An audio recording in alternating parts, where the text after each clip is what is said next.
Hello, everybody. Welcome back to the No Cap News Recap with JT. And LA. all right, Welcome back, JT. Thanks for having me. yeah. Thanks for being here. Want everybody out there to hit the like button, subscribe, put your notifications on, share the video out, uh, leave a comment, uh, get engaged with us in the chat, stuff like that. Um, how's things been going for you, LA? Got a lot of stuff going, good and bad, but life is lifing. So I am here. So we're gonna focus on what we're doing with this live stream. I'm not gonna complain out loud.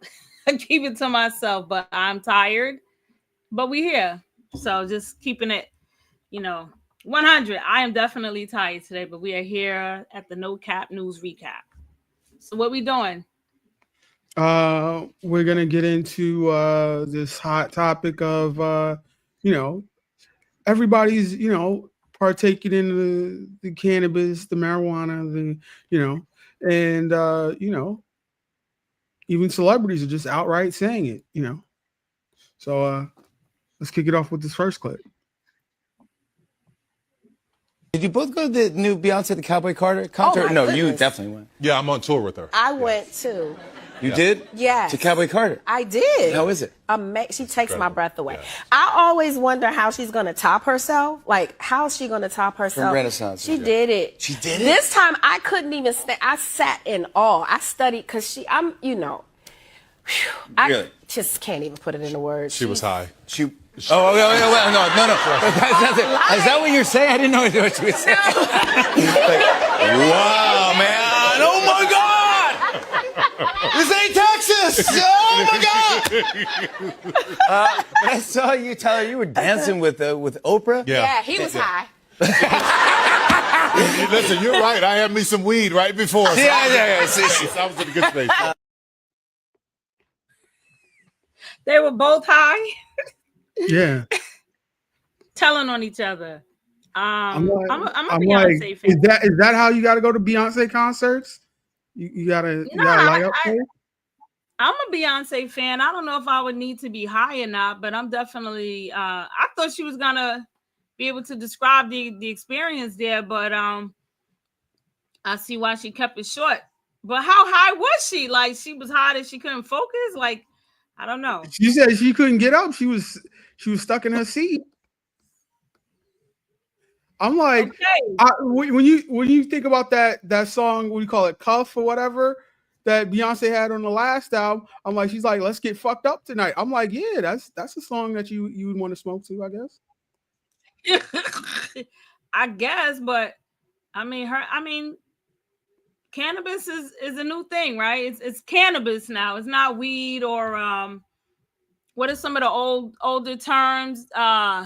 Reefer. I got old heads in my family that still call it reefer. And pot.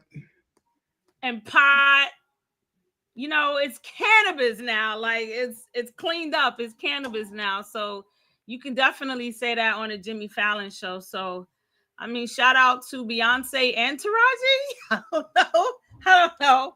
But yeah, that's good that you get to say that now on national television, public television. I doubt that could be said years ago. Speaking of, I was on a radio morning show. I'm in a car with a minor, and I'm hearing them say ass on the morning show. Ass and the N word, the NIGG word on morning radio now. So that's wild to me. So, I mean, things are definitely changing. Yeah. But I heard it on the radio. Yeah, you can say that. Couldn't say that before. But the NIGG word, I was really shocked that they haven't stopped this particular host from saying it yet. And someone actually called in and said that maybe they should try to, start saying it less. But yeah, I guess we get to say a lot of different things now. So cannabis, that's the new way to say I smoke cannabis. But when people say stuff that you don't like, there's a way to kill him with kindness, you know, like Lady Gaga did. You mean kiss?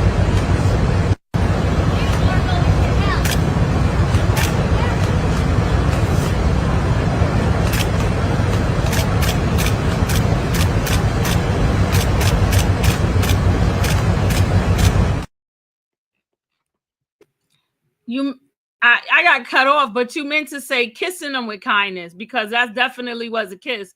But she's gonna be sued for that.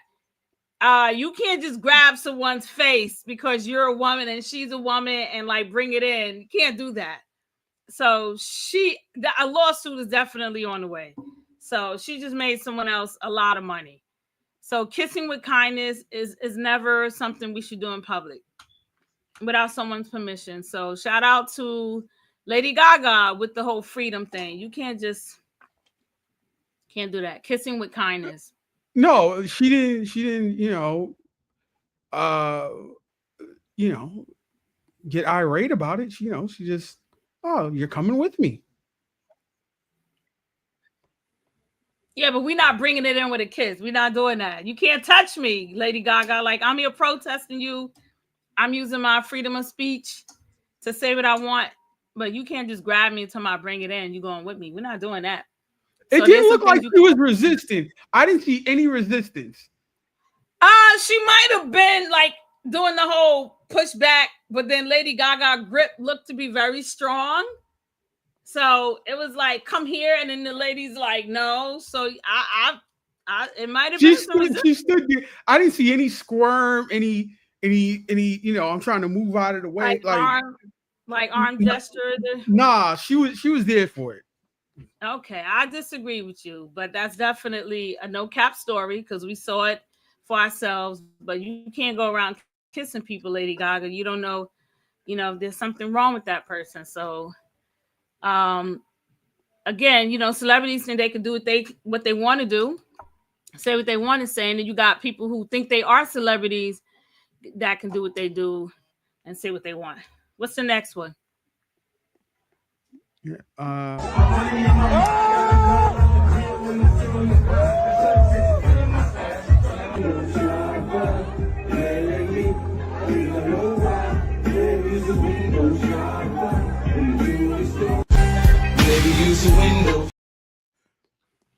There's a little too much music going on right there.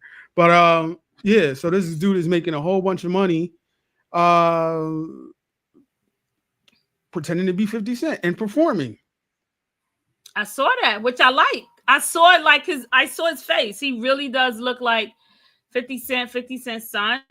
I like it. I mean, people were doing Michael Jackson forever. People do Elvis forever. I like it. And I think 50 is okay with it because I think I saw the post on 50's IG account.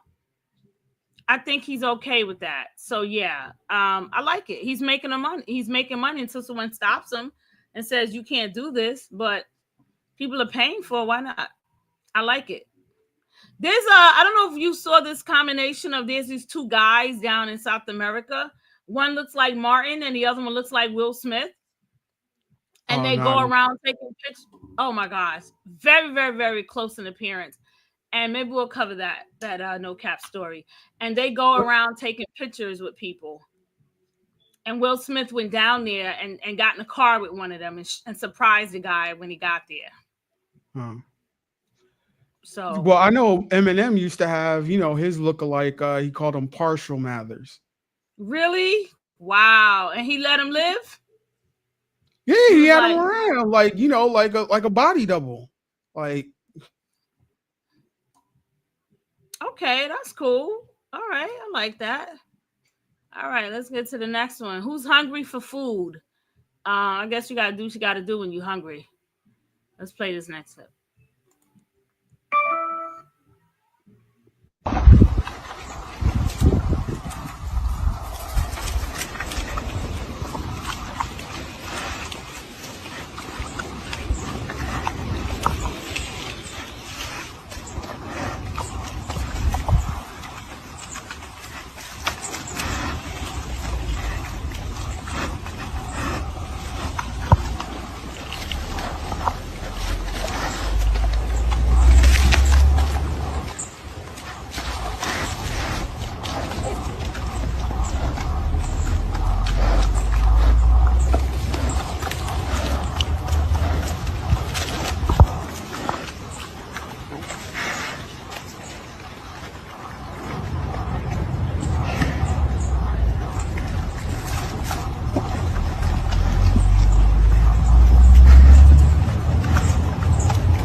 I don't know why we let it play for so long, but I wanted to see what was gonna happen.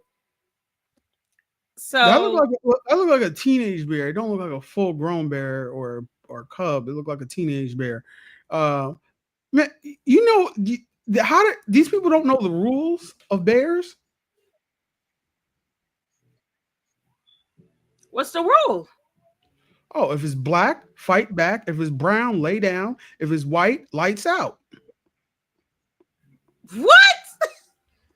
I don't know what you're talking about, but Black I bears, guess it brown must have bears, came and white polar bears. And shit you could do with a polar bear is lights out. If it's a brown bear, a grizzly bear, you lay down and play dead. But if it's a black bear, you got to fight it off. that's not okay. No, we're not fighting none of that. First of all, that bear weighs more than all of them put together. Their claws are very long. And I mean, they did the right thing. I guess they couldn't move fast enough. I would have But the left. person is just filming it and moving the camera, making movement and sounds and all this stuff. I'm like, how they couldn't have been that far away to be filming it like that. Like, No, that person was literally right there at the table. But what I'm saying is, when they saw the bear coming, I guess they was too shocked to get up from the table, because I know I move fast. You know, I practice my exercises getting up out of a situation quick. So I don't know. But I would not have stayed there. And that is definitely no cap. I would not have sat there for that scenario. But thank God they made it out. But I'm like, you you're know, supposed to make noise. They tell you to make noise, make yourself bigger than the bear. I don't know. I mean, the lady was covering the boy's face, I guess, so he wouldn't look. But I think it just probably happened so fast that they got scared. And it was nothing they could do. I'm like, these were white people, right? Because I'm like, if there was potato salad there and that black bear tasted like some raisins or something in it, I wanted to see if that bear would have just like threw the stuff off of that picnic table. It was like, we don't do that. You don't like potato salad in your you don't like raisins in your potato salad? I don't like potato salad. Period. Potato. You don't like potato salad? Potato salad. Do you say potato or potato? Either or. Okay. Well, now we see why people have to defend themselves when they out chilling in the landscape of things. We got another video coming up. This is what happens when you stand there and you're not looking for trouble and it still comes your way. You gotta act fast. I'm right here. I'm looking this way though. For the first time since coming home from the hospital, James Pulliam showing us where it all went down. By the time I turn right here, he probably right here, coming this way. So I'm like, oh Lord. He says he was standing in his usual smoke break spot when something fell off. I felt something watching me the whole time anyway. It was like, I just felt like he was hunting me or something. Moments later, out of the woods came a coyote. And I kicked him when he jumped the first time. I'm like, oh. And I got right here, I tried to kick him again. I fell and crawled all the way back here. I picked up rocks, throwing it at him. When James hit the ground, the coyote closed in. He jumped on me and I caught him in the air. And he was like just trying to bite. So when I threw him down, and I'm trying to slide out the way, but it wasn't no way. He just kept coming. He tried yelling, but it didn't work. That's when he knew this was turning into a fight for his life. Then I had to rip my left hand out of his mouth. And then when I got my left hand out, I just just choked him, just all the way till the police got there. He says even then, after 10 minutes, he wanted to make sure the coyote was dead so it couldn't attack anyone else in his neighborhood.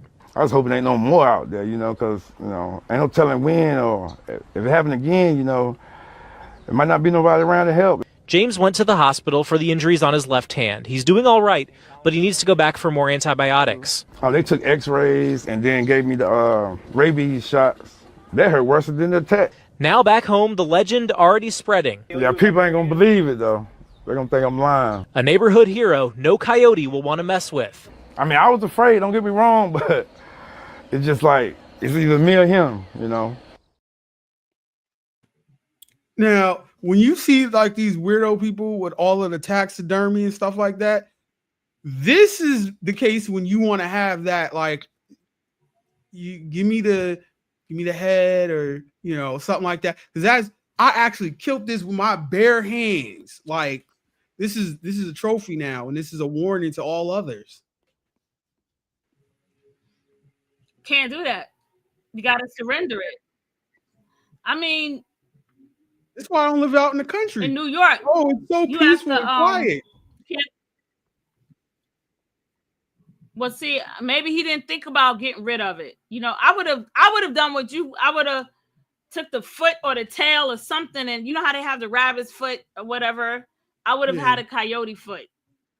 I don't want the head though, but I'll take a foot and let them clean it out or whatever. But I would definitely rock that on a chain, on a keychain.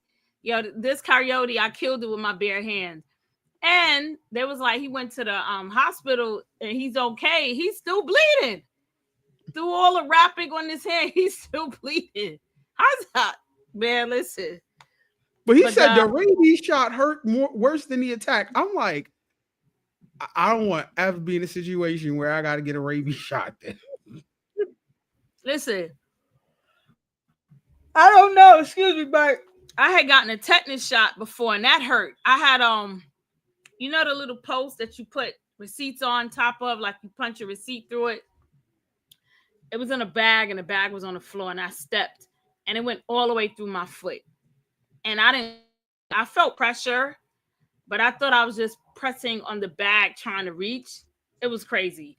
And when I tried to lift my foot, I couldn't lift up my foot. It was like gravity was holding my foot. So when I looked down, I looked through my sock and I see that the piece is spiked through my foot. And I just had to pull it out. I had to pull my foot up to get it off. And then I had to go to the ER. It was crazy. I don't know why the bag was on the floor, but it happened. It was my mother's bag in my home. Don't know why I was there, but it went all the way through my foot. And they did x-rays. It was like, thank God you didn't rip any tendons. You didn't break any bones or anything. They gave me a shot. So I've been through that. But I would have definitely kept the foot, try to do the research to see how I could get the foot off of that coyote. I don't know, but he made it out. Sometimes people won't make it out. Here's another story. Let's see if this person made it out alive. There we go.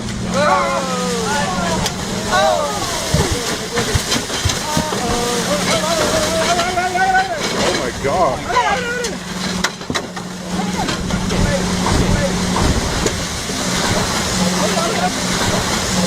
He's in the cage. He's in the cage. Oh my God.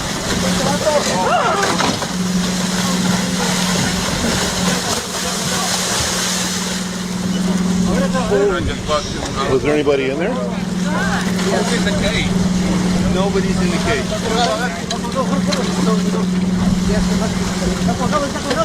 Somebody in the cage? Yeah, somebody's in the cage. Somebody's in the cage. Oh my God.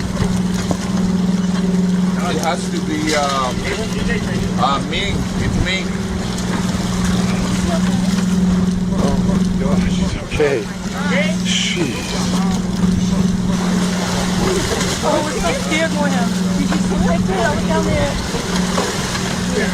How did the cage go? Are you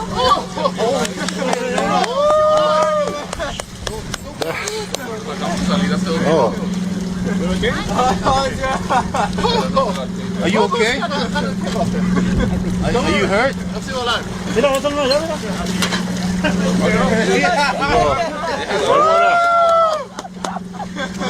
You're not hurt, right?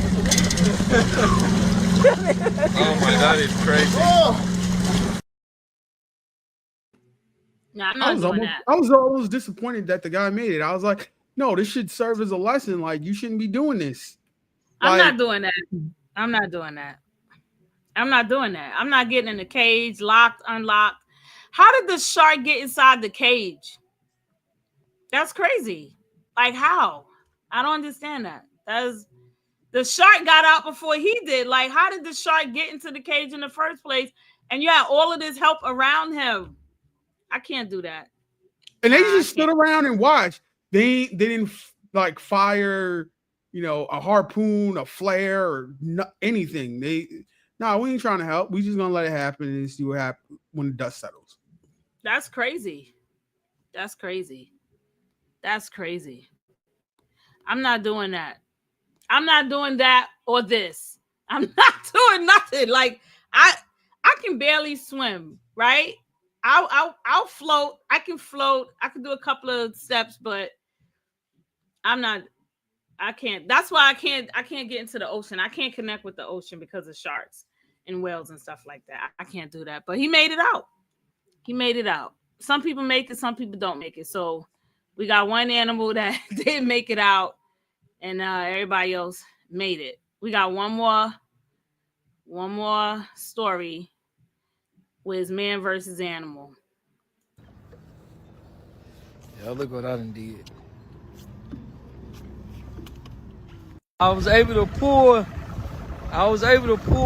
2 hooks out. I still got 1 hook in my jaw. I'm finna go to the emergency room and get it out. I caught a fish though. Show y'all the fish. Hey, look, the same fish that I caught my face with. Here go the one I caught. I know how this fish feel now, cause these same hooks went in his mouth, and now they done went in my nose. The hook still in, had to cut it off. Yeah, that's crazy too. I don't know. If I had hooks all in my face, I wouldn't be like, give me my phone. I gotta record this to make a video. I'd be like, I gotta go to the hospital. I'm like, this wasn't man versus animal. This is man versus bad fishing or stupidity. Man versus I'm like, the fish didn't grab the hook out of his hand and throw it back at him. He had control. Like, he's talking like he's good. He's talking like he's really good. Like he has to go to the ER to get the other one out because he can't get it out himself. He sounds like, okay this, to me.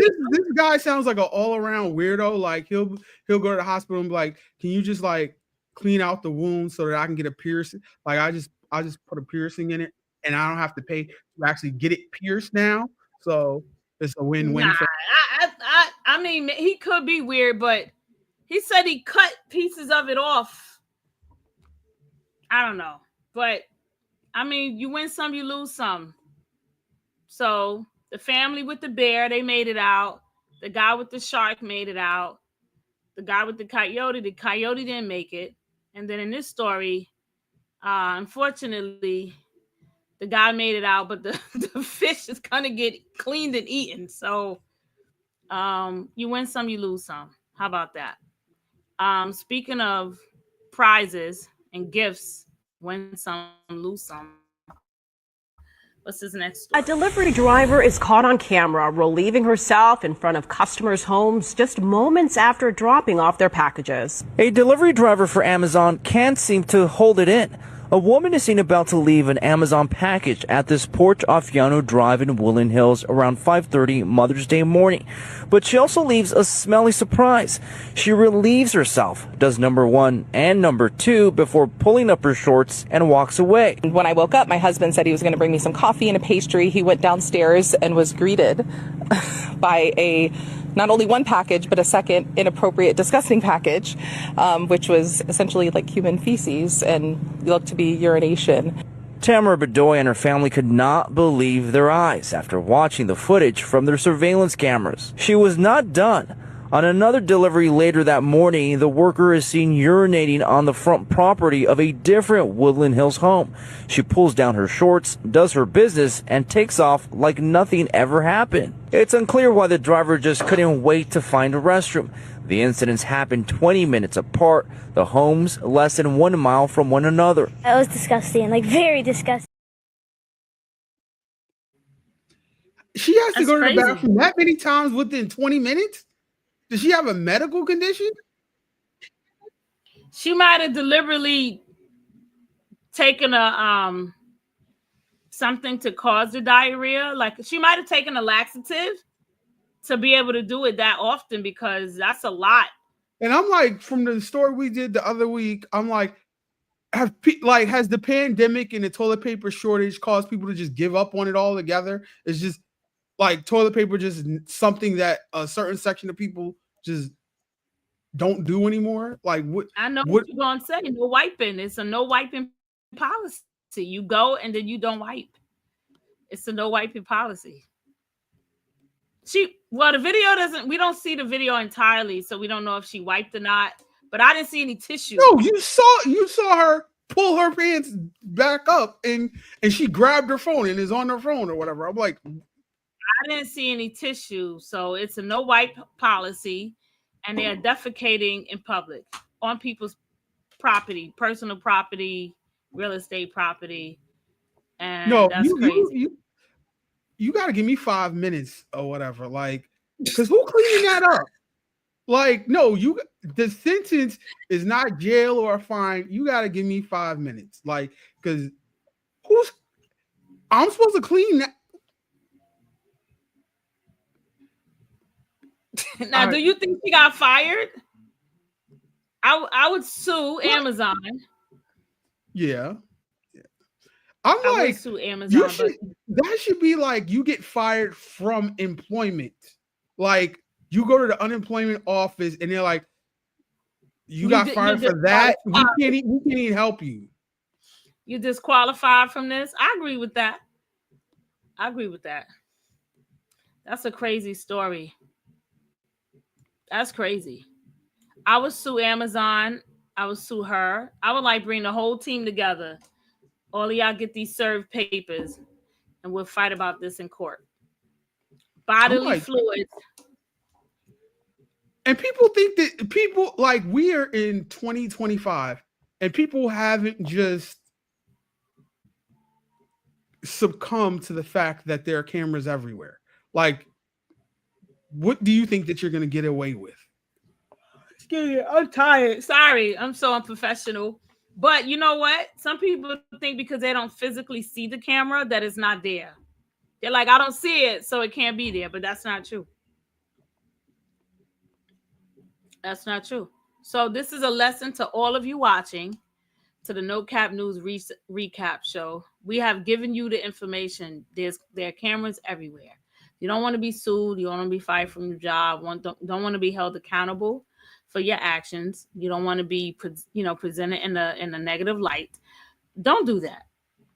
If you're having a problem with a customer, maybe you delivered to their same address more than once. Try to deal with it another way. Right there was a little crazy, but I mean, maybe she felt good about her way of handling it. We don't know her story.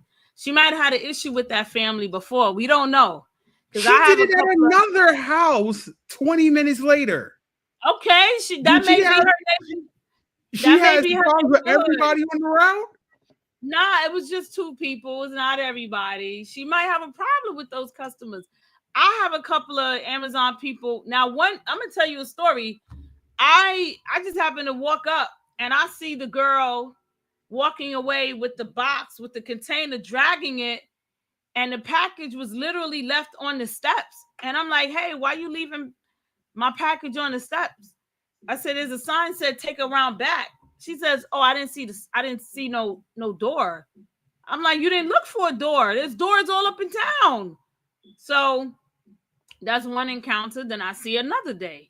She didn't do anything to me, but then she did something to somebody else's house where she left a big box in front of the door. Like, you can't do that kind of stuff. So they do have, you do get familiar with them. You do get familiar with them. So it's not like you don't know who they are. Some of them are regulars when they come around your way. So they might have had a problem with her. But she's going to be fired and sued, and she just gave them a nice check. I love free money. So congrats to that family. That ain't free because somebody got to clean that up. It's free money because they're going to get a lot for it.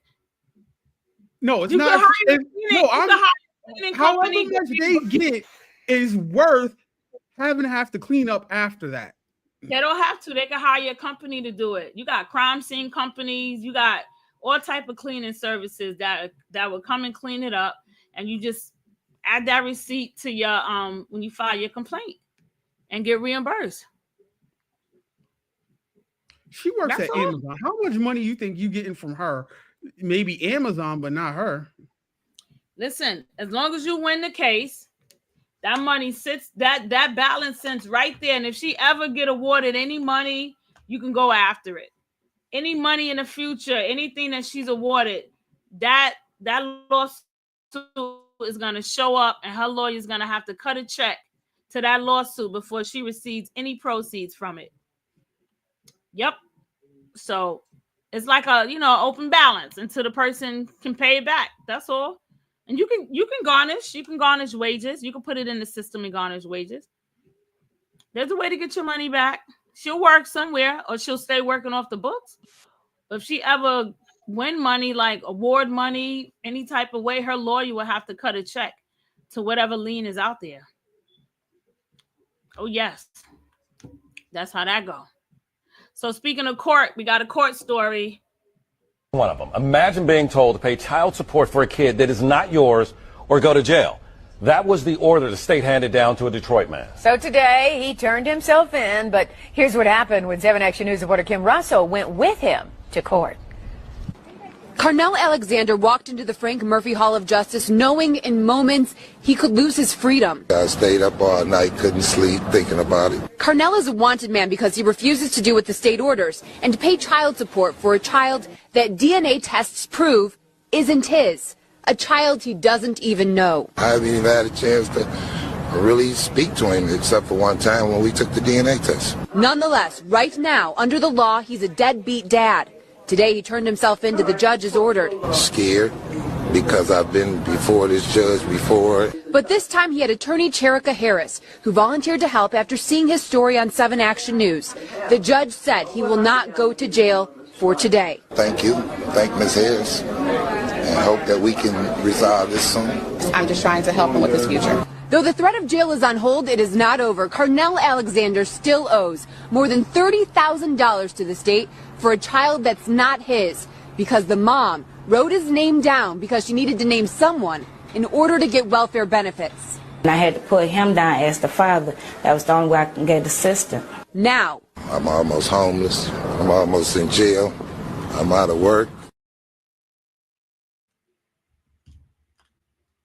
She needs to be dealt with. She needs to be dealt with. In what way? She's admitting to fraud. Yeah. She's admitting to fraud. His debt needs to be canceled, and she's admitting to fraud. She needs to be back for that one. She needs to get locked up. We are bringing some really great stories. So please subscribe, like, share this content. Thanks to the people out here that just do some stuff that you just can't believe it. Can't even believe that is real, but it's a No Cap News recap show with JT and LA, and she's admitting to fraud. And then the DNA says it's not your kid. DNA says this is not your kid. How do you owe $30,000? I'm like, how do you get welfare just because you put somebody's name? I don't understand that. Like, what does that have to, like, saying that your kid has who the kid's father is? Like, who is the kid's real father then? Like, is this dude rich or something? Because I'm like, all you can do is just say you don't know who the kid's dad is. Yep. I don't know. I think that the laws are changing though. It should be that you need to have the person answer, or we can't file this claim. That's how they should have it. I don't believe in child support. I think we spoke on this before. I don't believe in child But support. I don't think that she put him on child support. I think welfare put him on child support. Like she filled out for child support. They're like, "Who's your kid's father?" She put him down, right? And then welfare was like, "Oh, well, we're not going to cover all of this for her. Get this guy to pay child support." And welfare put him on child support. Yeah, but here's the thing, right? There are things that we are aware of today. It's 2025. We know that when women apply for public assistance, that child becomes a public charge for the state. And we know they're looking for reimbursement from the father, right? He has to cover something. Now, here's the problem I have with it. They don't say, okay, mom, you're responsible for a portion, and then the father's responsible for a portion. So we're going to prorate his balance because you also owe, you have to contribute. So we're going to prorate his. They make him completely responsible for the debt that she gets, like the payback. It shouldn't be that. It should be that it's prorated if you're going to enforce it. It's two parents. Why she can't have no money? Why she can't work? Like, what's the issue that she don't have no income coming in? That's the first thing. And then the second thing is it should be that until we identified through DNA, which they did, they're still saying he's responsible. Because there are laws that say if you've been in that child for a certain time of their life, that you're considered the caregiver. No, but he's not been in the life. Is a matter of he was just on paper before. Now it's just like, all right, we've disproven paternity, but now he has to go through a whole court battle of trying to untangle what has already been, like he might not have to pay any more in the future, but the rears is so high that he has to try to sue the government to try to get up from under it. I mean, to get it removed, but he got to. Well, thank God that lawyer is she's representing him for free. So I don't know. It's a bad deal for him because the DNA doesn't match. So that whole debt should go away. It shouldn't be we have an adjournment of this case. It should be dismissed. The DNA doesn't match. That's what it should be. That's what it should be. That's what it should be. I don't know. Bureaucracy. I know. That's why I don't believe in child support, because I think that if a man is not doing that well and a woman is not doing that well, why does he get all of the debt on this? I don't understand. So, and I'm like, it's not like, how like you run to the court to file for divorce first or whatever, because whoever files first is more favorable. It's not like I can run to the court and be like, I'm gonna put her on child support before she put me on child support. It's like, no, you just gotta wait and see if she does or if she doesn't, because it has to do also with who the child is living with. That's another part to it as well. It's who the kid is living with. Yeah, but if there's never a chance for a guy to, like, unless the woman gives you the kid, how do you get possession of the kid?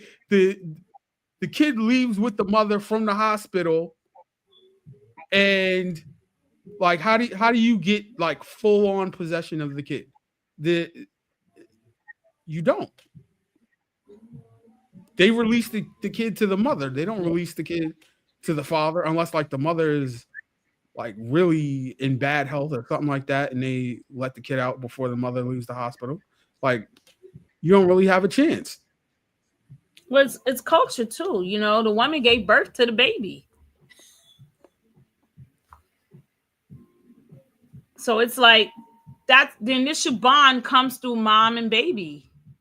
And you're not gonna break that for a newborn. There's a lot of scientific stuff that comes with all of this. But administratively, when it comes to parenting, I think we can do better. Yeah. Which is why I'm not against, I'm not for child support for the mother or the father, because I think before that kid is born, we are responsible for who we connect with. We're responsible for who we get into a relationship with. The government is not supervising your relationships. No, So but the government should supervise these people who are having, like, you know, Nick Cannon type of families and don't have a job. Yeah, but before it gets to that, you knocking on the government's door like, I need help now. After the fact, this is who you chose. You chose this person, and this person chose you. Good luck, work it out. Until the kid knock on our door and say, both of these parents ain't nothing. They are trash parents. I need help. The child support should go directly to the kid. That's how I would do it. That's how I wouldn't give it to the parents. The parents don't do what they need to do with the money anyway, a lot of them. But that's just my perspective on this stuff. The both of y'all are jammed up anyway. Y'all in a bad relationship, and then y'all decide to have a kid, like, and y'all knocking on the government's door. Y'all not capable, and y'all want. I don't believe in that. There are other situations now. We can't get all political. This is a friendly show. Yeah. So we going way off on a tangent right now. I know. Yeah. All because of some damn child support. Pay your debt, people. Pay your debt, so we don't have to talk about it here. No, he shouldn't have to pay the debt. You should. The court should do due diligence before they sign somebody up or send out a bill. $30,000. He had to get notified at some point. At some point, he got notified. He got notified, and he's been fighting it this whole time. He went through, got the DNA test, proved it wasn't his, and they still at him. I want to know. I want to know the timeline for all of this, but thankfully he has a lawyer. So shout out to that man. Hopefully he gets released from this problem. Shout out to him. Hopefully he gets released. We'll see. We will see. All right, what we got? We got another story. All right, so this story I like is Detroit again. Detroit got some energy going on out there. Let's see if the person got the help that they needed in this story. Can you help me out, gang, bro? I just got robbed and shit by my nigga, bro. I don't even stay on the West, bro. I'm just trying to see if anybody on this street woke, bro. Wrong door, bro. Pull. Before I let them pits out, baby. Pull on up out of here before I grab hammers and everything, man. Go ahead on, man. Damn, gang. You got the wrong house, man. Ain't nothing but bullets up in here. Read the door sign. All bullets. Ain't nothing in here but bullets. A nigga just robbed me, gang. I ain't even on no weird shit, bro. See, I'm about to rob you.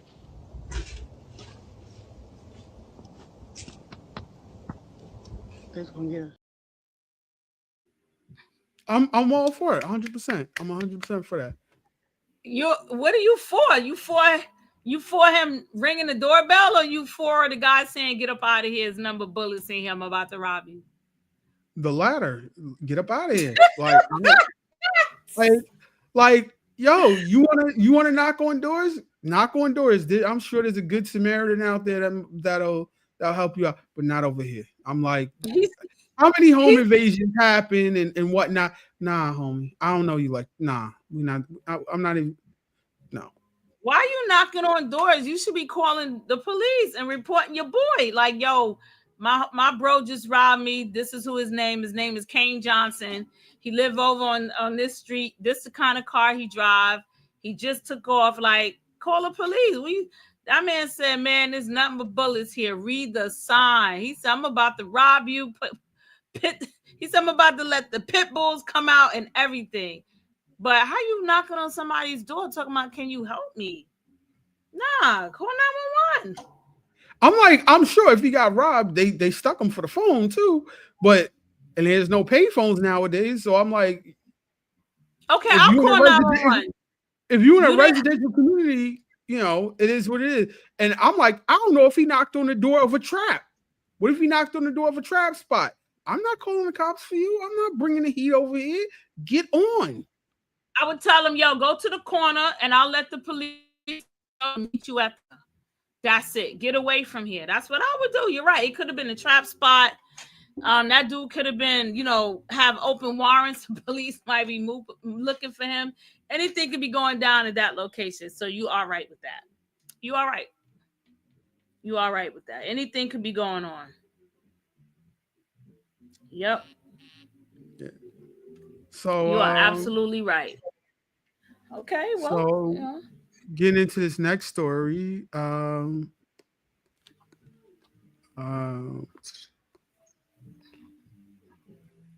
Being homeless is not okay for kids, right? For young people. Young people should not be homeless.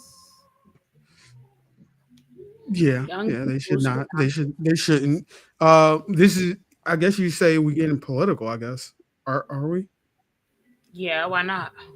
Okay. Pause. Received additional information that we have to arrange travel for all of our students for Monday.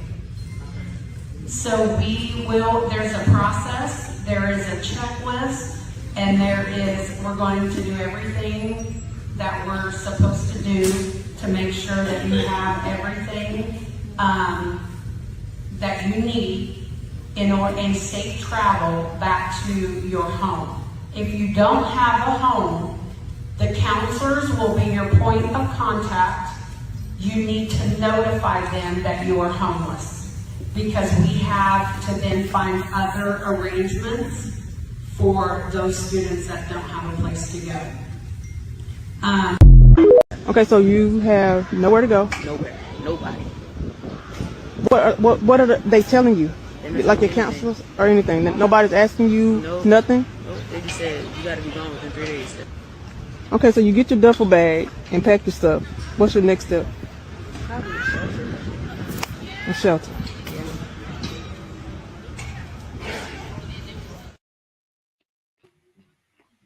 Yeah, so they're shutting down these Job Corps and certain government agencies or whatever. Job Corps. Yeah. And this is because of Trump, you want to say? Yeah, his administration, yeah, definitely. Yep.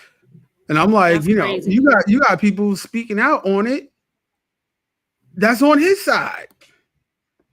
Just being consumed with pride while at the same time knowing that this is a long shot, because so many people are told no.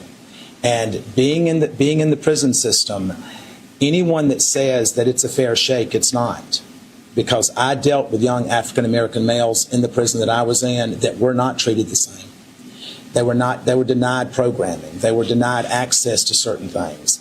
I was not denied that, but we know why I wasn't denied that. And so I think that is a much bigger picture that we all as a society as a whole need to look at, that we are one. And whether you're Republican, Democrat, or whatever, at the end of the day, when you're in that hospital, you don't care if it's a Democrat treating you or a Republican. Now, some of you may, but I want whoever's going to be the best person to do that. So, yeah, even the people he's pardoning is saying, there's not equal treatment and stuff. So, yeah. That's crazy. I mean, we know this. We just need for people to speak up more. And people do speak up, right? You got some riots going on right now in California. So we do know this. The information is being repeated time and time and time again. And eventually change, like everything else, change will come eventually. So, that's what it is. What's his next story, JT? Okay.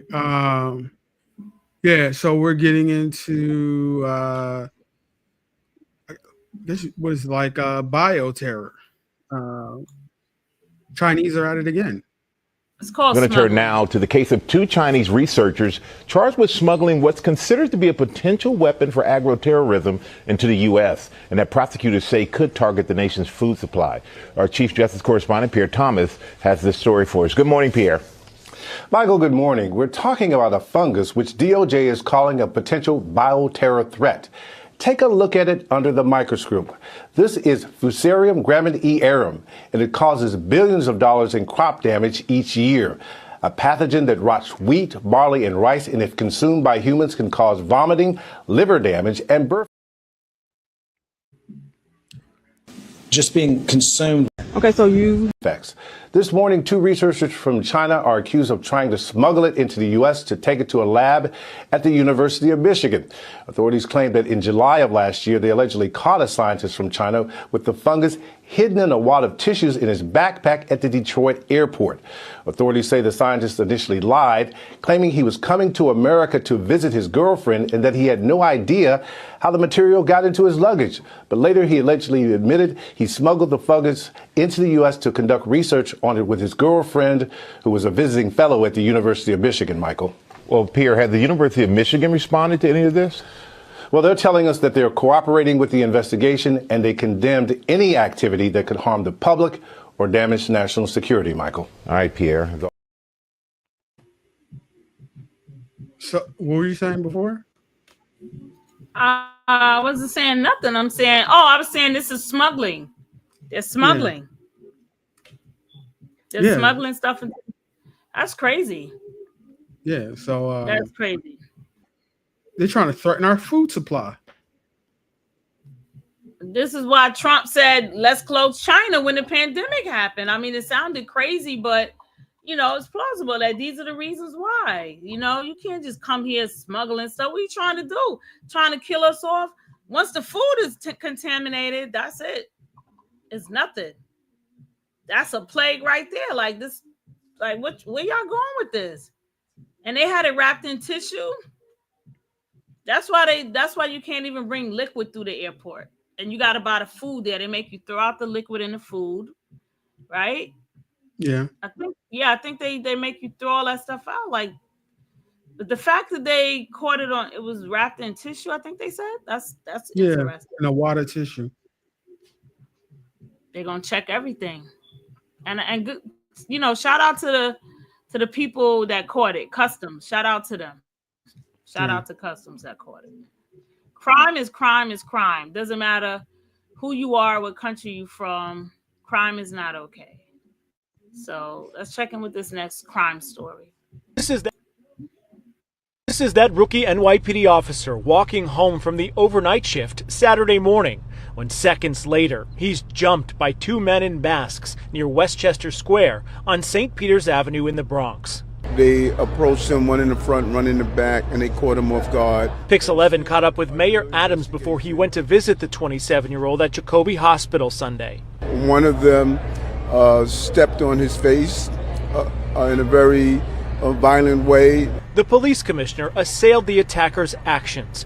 One has been identified as 23-year-old Tavion Hargrove, one of 2 suspects caught on video stomping on the officer, breaking bones in his face.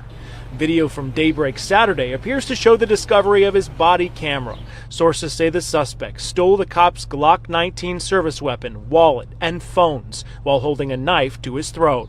They are under observation for 72 hours, so far I heard. The family is really, I should say, they are shocked about the situation. Ghazi Hassan is the officer's brother-in-law and has been shuttling family members back and forth to be by his bedside. Though conscious, the long-term effects of the injuries are still unknown. They are planning for 2 surgeries. Fellow members of his Bangladeshi community are praying for a full recovery. The people who built this mosque, his uncle is one of them, so he comes here. Yeah, I met him here many times. We will find the person responsible, and when we do, we're going to put that officer's cuffs on him. That's crazy. I'm like, from what I've heard, it's like they stomped his face out.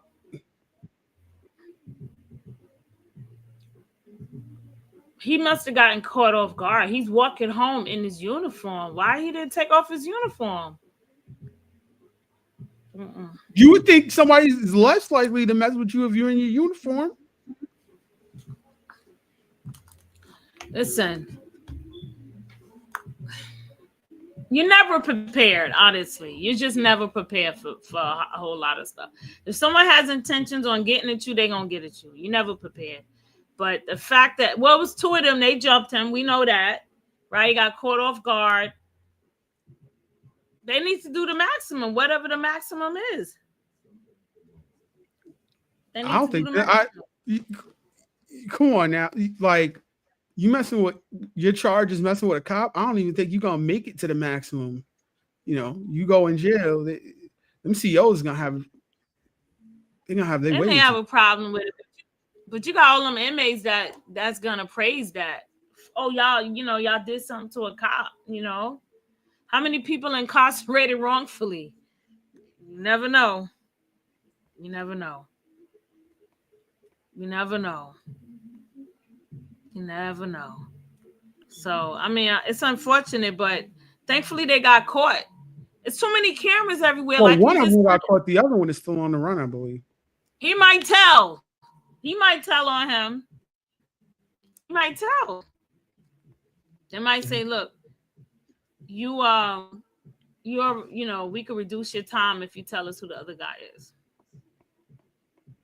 What do you think about that? I don't think they're reducing any time for him. They're like, they might be like, we'll put you in a prison closer to the city for your family to visit or something like that. But they're not reducing any time for a crime like that. What do you call it? Like the PBA and the police union, they will fucking riot or whatever, be protesting in front of the DA's office if they do that. I mean, they might, because it's better to get 2 than 1. You don't think so? I'm like, I don't think that the police are like, they're like, we want this guy or whatever. So it's not the police. They're like, yeah, we're not gonna rely on just the word of this guy. We're gonna find him either way. They're not gonna find him. He's gone. He's gone. They're not gonna find him. The only way they're gonna find him is if this guy tells or somebody else tells. It's better to get 2 than 1. They're not gonna find him. But shout out to law enforcement for catching him. That's crazy. All right, well, what else? What we got here? All right, so what happens when the cops just kind of forget and let you kind of get away with your crime? After robbing a Burger King for $2,000, he thought he would go to jail since witnesses reported him and he quickly got arrested. But after a judge sentenced him to 13 years in prison, when it was time to go to jail, no police came to get him. He didn't try to run away because he knew he deserved it, so he just nervously waited in his house expecting police to show up at any moment. But after a few weeks had passed, they never came, so he thought they may have just cleared his record. So over the next few years, he moved on with his life, completely forgetting about the incident. He got married, launched a construction company, and volunteered to help youth avoid making the same mistakes he made. But 13 years later, he was shocked when police suddenly arrived at his house to arrest him. It turns out, because of a technical issue, police thought he was in jail for the last 13 years. But when they went to release him, they realized he wasn't there, so they sent police to immediately arrest him. He was devastated when they told him he now had to spend 13 years in prison to serve his sentence. But when the judge saw that Michael had completely turned his life around and rehabilitated himself, he set him free with no jail time. I like that. Yeah. I like that. Because there are certain crimes that if it happened in a time period and you were a minor, they sentence you under those guidelines as a minor and you end up doing a few years for a major crime. So the fact that they was like, okay, you've been doing all right, you stayed out of trouble, it was something that happened in your life. I like that idea. Or maybe give him community service or something so he don't necessarily fully get away with doing it. And I think they only did that, if somebody had died, they probably wouldn't have done that. But I like it. Yeah. So let's get into restaurant activity. This next one is crazy. This next story is definitely crazy. We're going to go through it. Okay, so tell me why I ordered some chicken and got home and they fried me up a freaking rat, y'all. What the hell?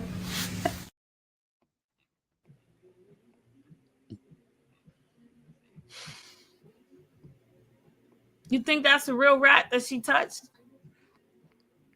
That tail was long as hell, but yeah, I guess so. I'm like, did the rat fall into the deep fryer? But it looked like it was battered. So I'm like, that tells you that it was playing around in some chicken that was sitting someplace, right? That's what I would think. I guess. But I want to know if that rat is real or not. Or did she batter the rat and fry it and then say that Popeyes, why are you touching it? Why are you touching it? It looks like it has the features, but that could be a fake rat that she fried and say, yo, I'm gonna give me some money out of Popeyes. So they grabbed it and put it in there and didn't see it. But I'm like, this didn't look like home. This looked like the actual coating of the Popeyes. You know what I mean? Like you could tell when you see fried, like professionally fried chicken and home cooked fried chicken. This looked like the Popeyes batter. It looks like their flour and oil. Yeah. But how did they grab that and not see that was a rat? I could look at that and be like, wait, hold on. Maybe they had that on tap, right? And you get a rude customer or something like that, and you're like, oh, this is for you? Yeah. So you think, listen. Hold on. I'm so tired. I'm sorry. We are live and I'm really tired. So listen. You know how you order food here in New York and your stuff is labeled like bag folded, it's stapled, there's a seal on it, everything. I'm out of state and I ordered Uber Eats and the guy pulled up, the stuff was tied in a plastic bag with no seal on any of it. I said, oh my gosh. I was like, what is this? I didn't call. I just left it. I left the food because I was like, what's the requirements in another state? Are they required to seal the bag and the food or what? Don't even know. I couldn't believe it. I just left it. I left it alone. I didn't need it. It was too risky. Too risky. Too risky. Too many stories from our last episode. Yeah, we do too many. We cover too many stories about food and all that kind of stuff. I'm so like, I'm detective now. I'm a detective food critic now. But I don't know. I think that Popeyes, had it been an Uber Eats order, it wouldn't have been about an attitude problem. It would have been like, yo, we packing a delivery. But it looked like a rat. I guess that's another check. We seeing a lot of stories here with some checks on them. But all right, what we got next? Oh my gosh, this story. I'm like, you gotta think about even when you go to other people's houses, what it's like.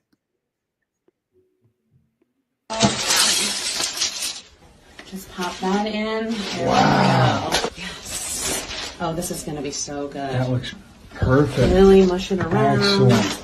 Oh, you already emptied this part. Yeah, I emptied that part.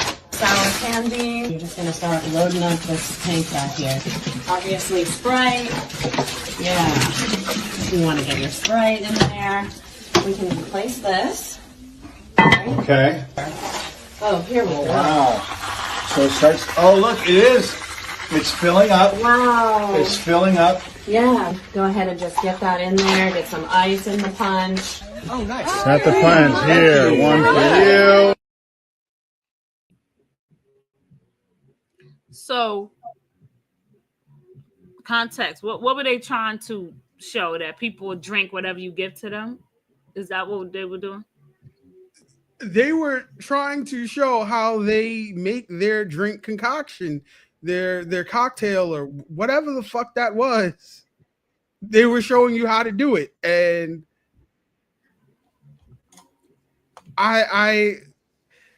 without using a punch bowl. This is why it's always no thank you, no thank you, no thank you. I don't know.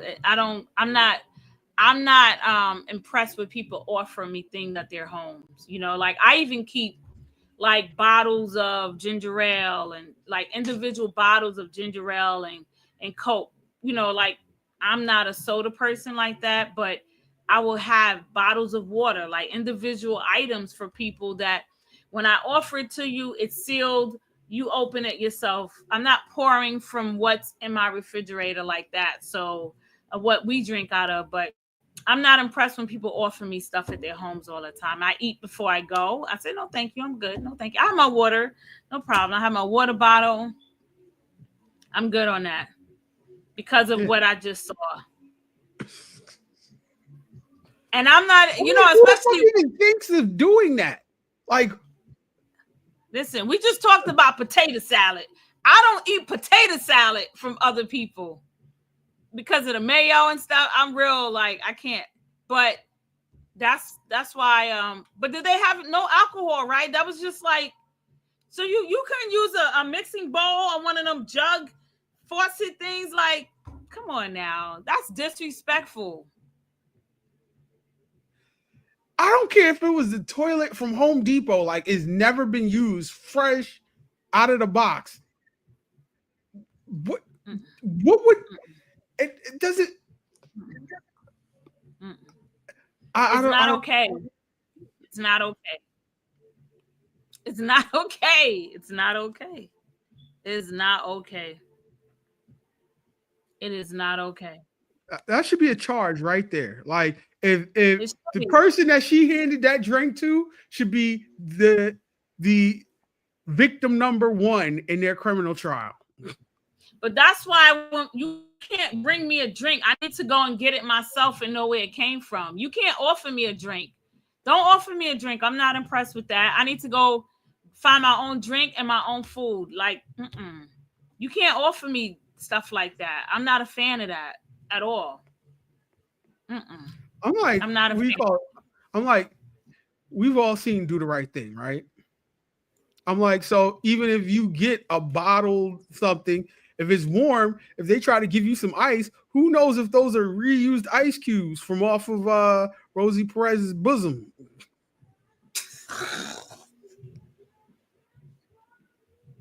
I don't know. I just not I'm very careful. I'm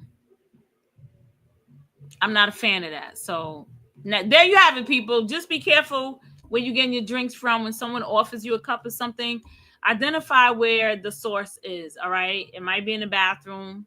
It might be coming from the backyard, water hose, or anything. So be careful with that. Not every drink is for everybody, even if that drink comes from your body.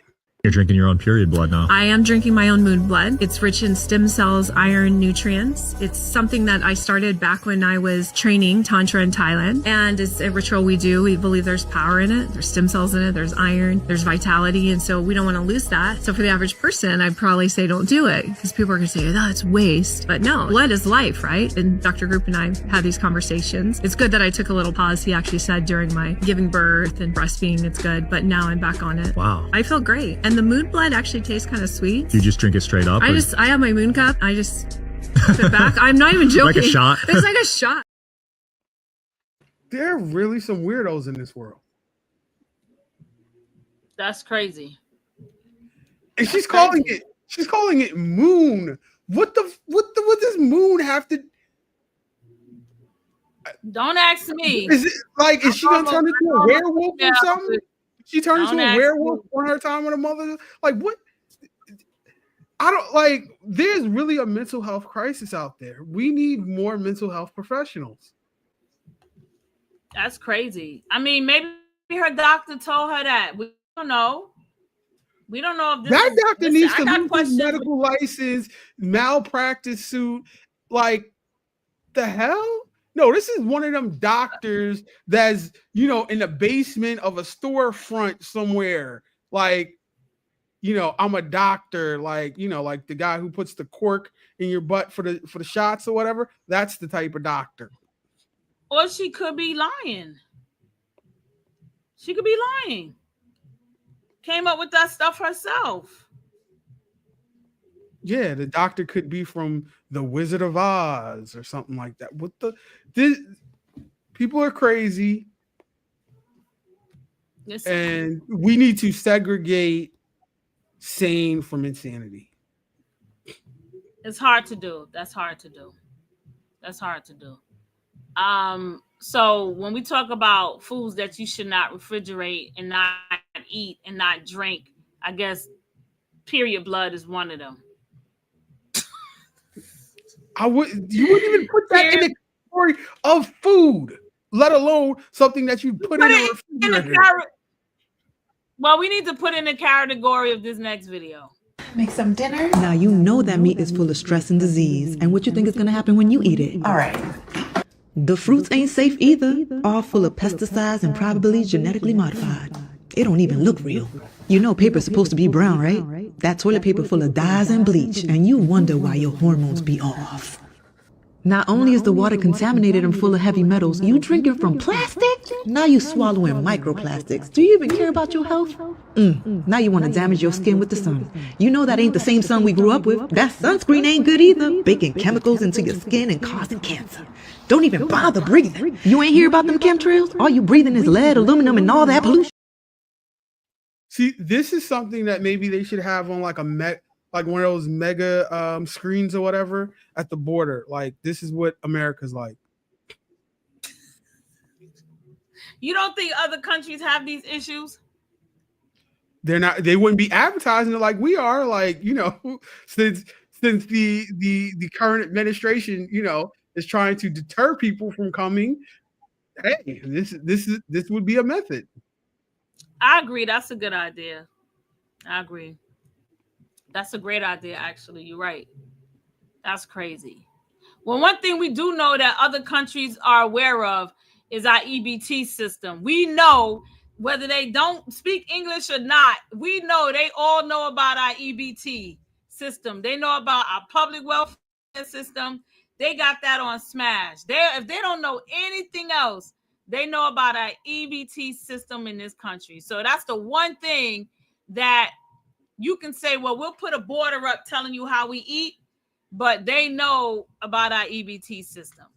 So let's get into this story. And you guys take EBT?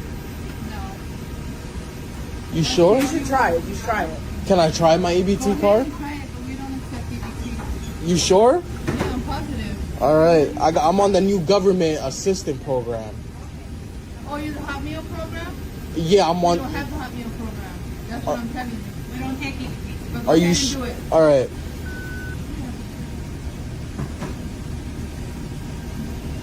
Can I pay?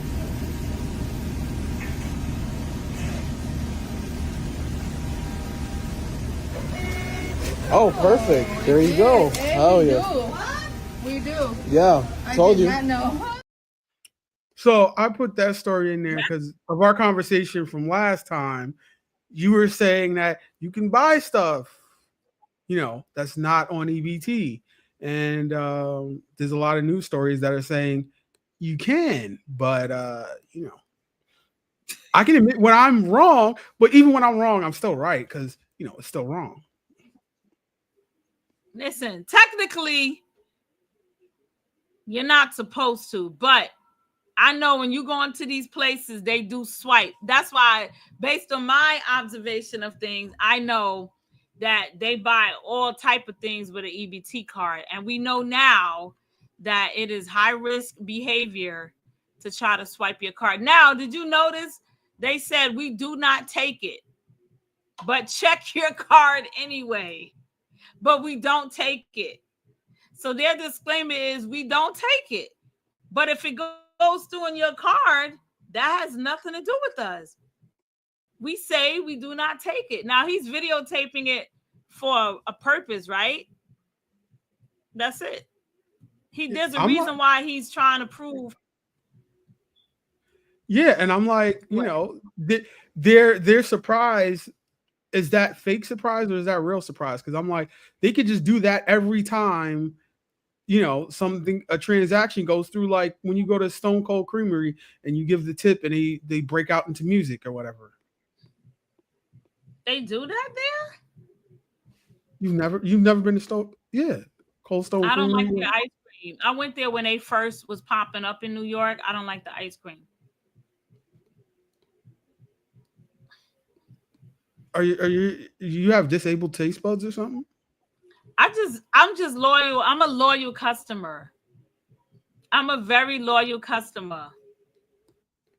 To what? So if I eat anything else, then I am cheating on Haagen-Dazs, and they are not a sponsor of this show yet. But I'm a loyal customer. I'm a loyal customer. I do not eat anything but Haagen. I may eat from the Mr. Softy if I'm, out in an activity environment, gathering environment, but I am loyal to Haagen-Dazs. Oh, you want to talk about Mr. Softy? Next week, I could bring you some videos about some Mr. Softy, what goes on in the back of that truck. Let's do it. Text me. Text me where you going. Sorry, I got kids in the background. Where are you going? Okay. Yeah. We are live and unprofessional today. No, I mean, I think we spoke on Mr. Frosty some story we did before that. I don't know. But yeah, I'm Haagen-Dazs all day. Mr. Frosty, I think isn't it Mr. Softy? Okay. Wait, who's Mr. Frosty then? Is Mr. Softy? Snowman? Okay, so it's Mr. Softy. Yeah, I'm just loyal to Haagen-Dazs. So I just can never turn my back and do anything else. I don't know. That's just me. I'm just loyal. So with the EBT, imagine if you could use the EBT card on Mr. Softy. That would be nice. But I've seen it where people swipe it. No, that would be the funniest thing in the world. Could you imagine your kid, right, taking your EBT card to the Mr. Softy truck and you like, hey, the whole month's food budget just got spent on ice cream. You know, them things is up to like $5, man. They're up to like $5. It's like crazy. It's crazy. But anyway, so we go into the EBT store to show that you could use it anywhere. You could use it on that store looked like Popeyes. I'm just saying. It looked like Popeyes. But let's get to the next story. Yo? Yeah.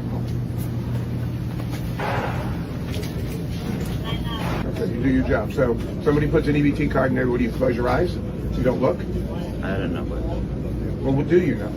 So the reason we're here is for your food stamp machine. You don't have a license to take food stamps here. That white machine on the counter, it's a White Valor point of sale machine. You're gonna tell me it don't do EBT? I don't have any machine. You're sure? Why don't you got your phone, call the owner. Tell him to come on down, we're gonna have a little chat.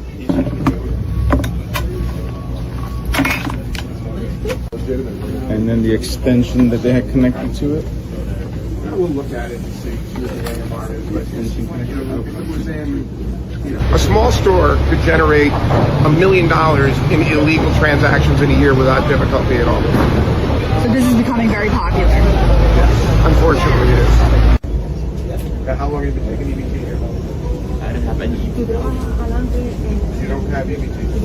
Your sign says you take EBT and you got EBT machine on the counter, and we sent somebody in here earlier today and used EBT. I don't know.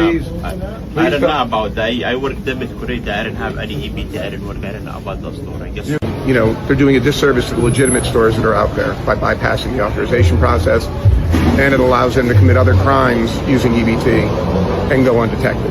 Hopefully it's a message to the community that we see the fraud that's going on with the SNAP benefits and EBT benefits, and also it's a message to the community that, hey, there are people there out here, the service, our partners with New York City Police Department, USDA, that care about you, that are going to investigate these crimes. And it's also a message to the folks that are doing these crimes.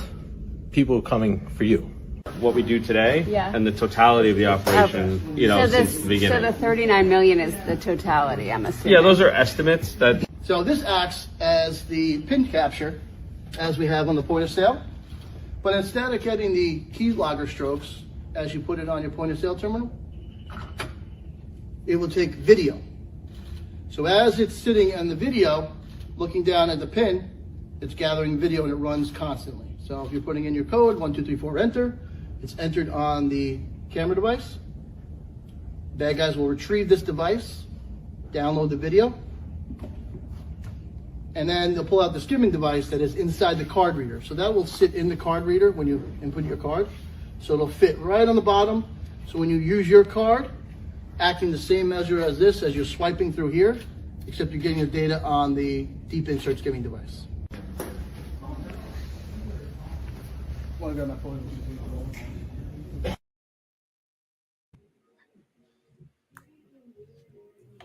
Yeah. So basically, they're recording people's PIN numbers. Yeah. And they've got the card number, and then they're using their cards later on. Yeah. They out here scamming and scheming, and I've heard people say that their funds were taken off their card, and they don't know how it was taken off. Like, I have a cousin that was like, they had just gotten it, like they had gotten approved, and they had only spent $35 on it, and the rest of it got taken off. Mm-hmm. yeah. Yeah, so you gotta really be careful where you shop. That's crazy. And speaking of that, when we get into the next one, you can see that.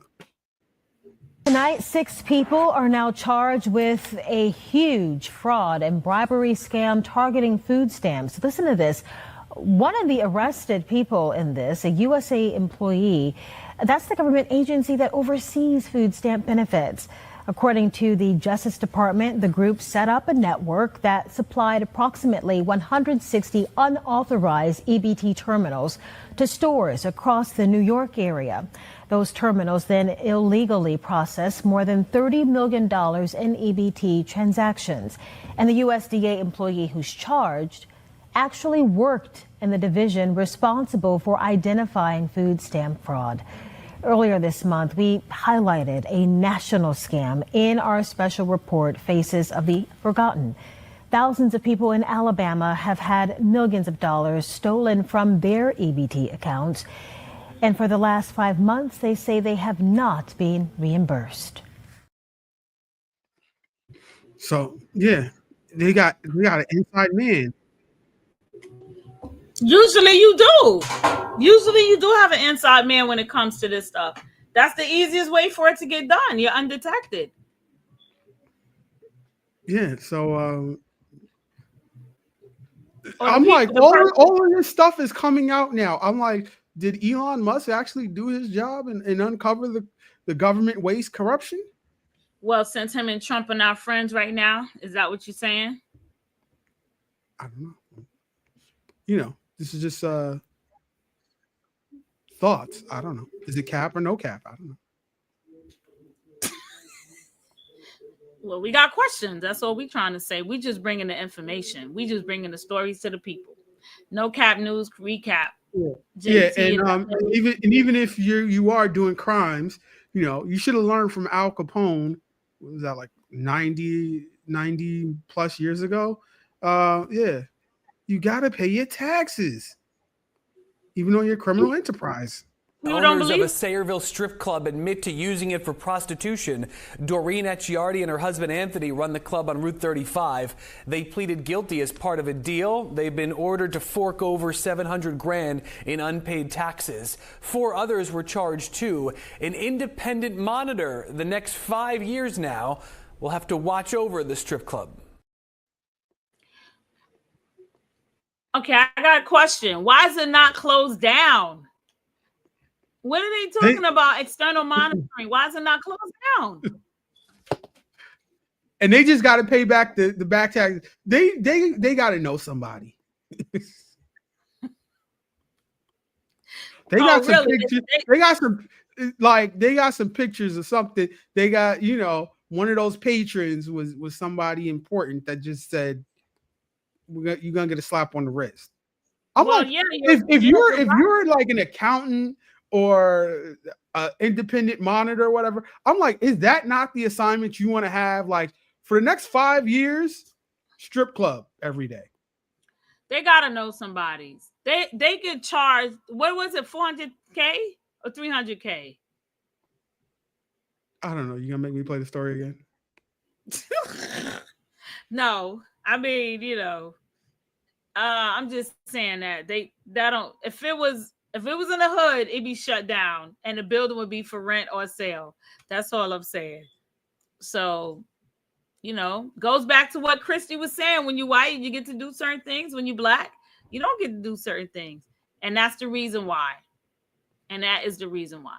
So speaking of black and white and representation and misrepresentation and mispigmentation, I gotta applaud you because I had no idea how we were gonna transition from that to this. So yo, bravo. And that was not practiced or planned. That was definitely off the head. Let's play this next story. Hey guys, so just in case you weren't aware of what a terrible world we live in, I've already been mispigmented 5 times this morning, and it's only 10:30 a.m. I was at the grocery store, I was checking out. This cashier says to me, "Are you a white guy that's wearing a do-rag?" And I said, "Excuse me, bigot? Did you just call me white?" I was literally shaking. I was like, I am a transracial black man. And transracial black men are black men. And it's just, you know, it's so sad that I have to explain this basic fact to people, that white people that were assigned the wrong skin pigmentation at birth can reconcile that skin pigmentation with their racial identity. And transracial black men are black men. I don't know what's so hard for people to understand about that.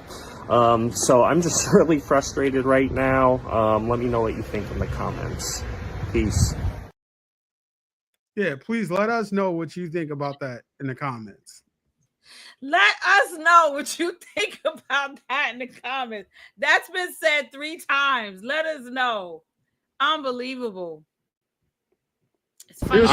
I have gender skin color dysphoria. Yep. I am a white lesbian trapped in a black man's body. I'm 6 months pregnant and I love my husband, but the LGBTQ community won't accept me. And they tell me you could be what you want to be. So leave us your comments on that too. Today is a different type of show, man. Today is a different type of stream.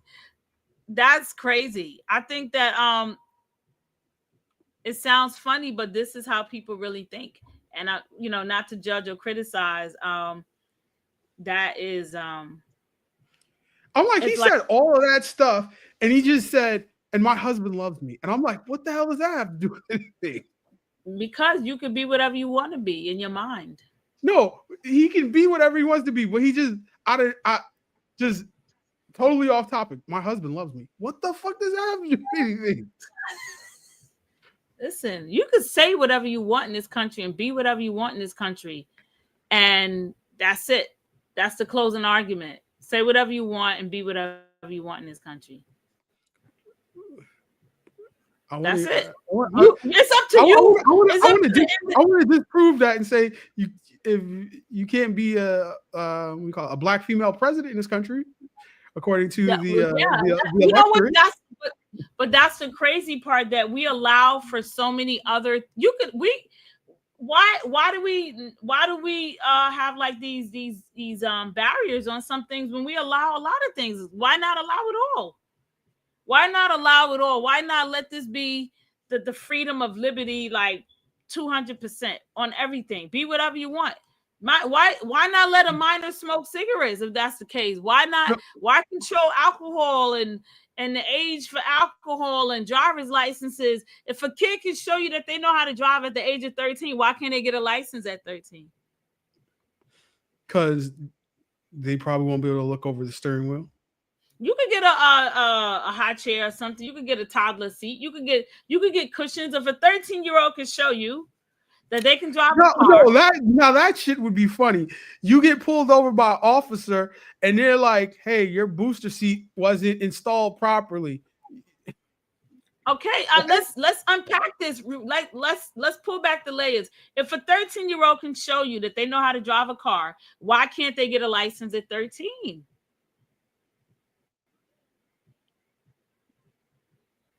Oh, because if they hit somebody or do something, then they're gonna get punished like a minor, and there's no real way to punish a minor under traffic laws and stuff like that. Or if they legally made it possible for a 13-year-old to have a license, is what I'm saying.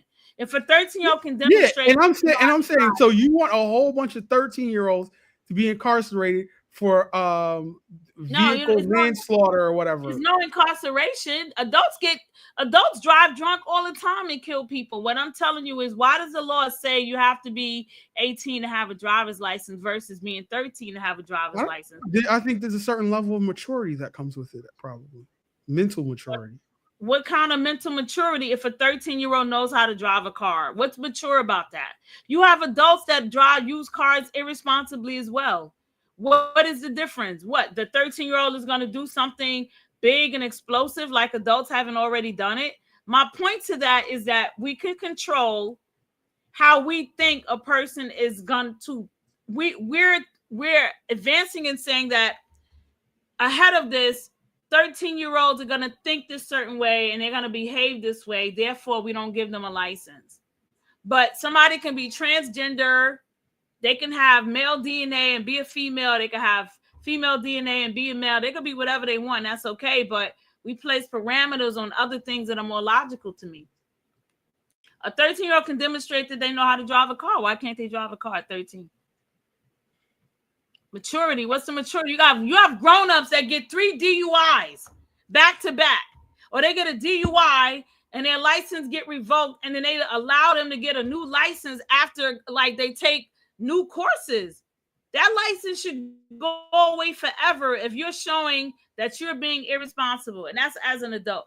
So I say all that to say that we pick and choose how we want to govern people's lives. That's why I'm asking that question. We pick and choose. There are people out here with DUI after DUI, 6 points in their license. Those people who got 6 points in their license, they still can get car insurance, just pay a higher premium, versus you can't get car insurance. And since you can't get car insurance, you can't drive a car. You can't have a car registered in your name. So we want to control certain things of how people live their lives, and we want to protest other things. I say let it be a free country. If something happens, it's on you. If something happens to your kid, you sue the adults. That's all I'm saying. So those are just questions that I have. Why a 13-year-old can't have a license, but an adult with 3 DUIs can get a license in another state. They can move to another state and get a new license. So I don't know what maturity, kind of really means about this. But anyway, let me digress with that. So yeah. On to the next story today. Yeah, LA for public office. I wouldn't make it. I would not make it. I would not make it at all. I have too many objections. I would not make it. They would slander me. I would not make it. I would not make office at all. It wouldn't make sense for me to. I'd have to have escorts going to the bathroom. Like, they would have to empty out the bathroom before I go in there. That's how bad it would be for me, because my thinking is just somewhere else. Anyway, on to the next story. So, okay, setting up this story. So there's this girl, she graduates and she's taking photos at the bottom of a cliff. Yeah. I don't know why, so don't even ask, right? She decides to do this. There's some other kid that's above the cliff, on the cliff, and decides to throw a log or a tree branch down and kills her. Mm-hmm. And now you're about to see what happens at the police station after the interrogation. See, again, it goes into all of this stuff that I'm talking about. You're going to be arrested for right now. You're going to be detained. We're going to take you down to JVC. So, the prosecutor and the judge already signed off. But you got to think about this. We have. You know what that's doing to me? That's hitting me in the head with a log. You cannot do that. Well, why would you say because something you like can't take him to jail. There's bad people there. Well, there's not good people in jail.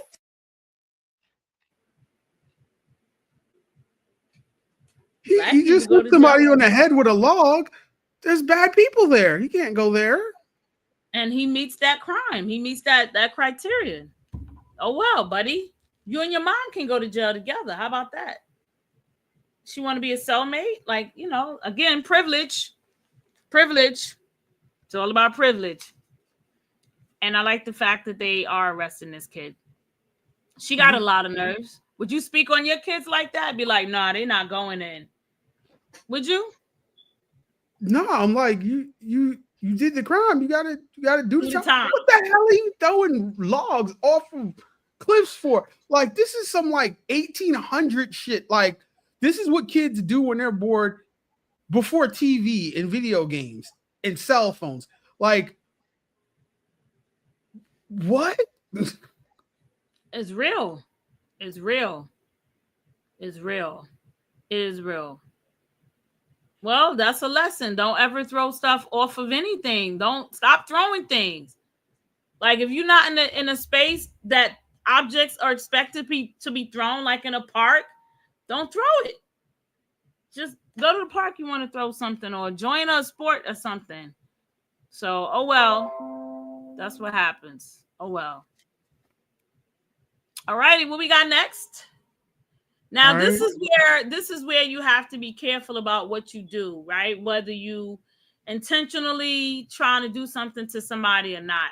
This next story, you know, went the wrong way. So again, young people, kids, be careful what you're doing out here, especially towards other people.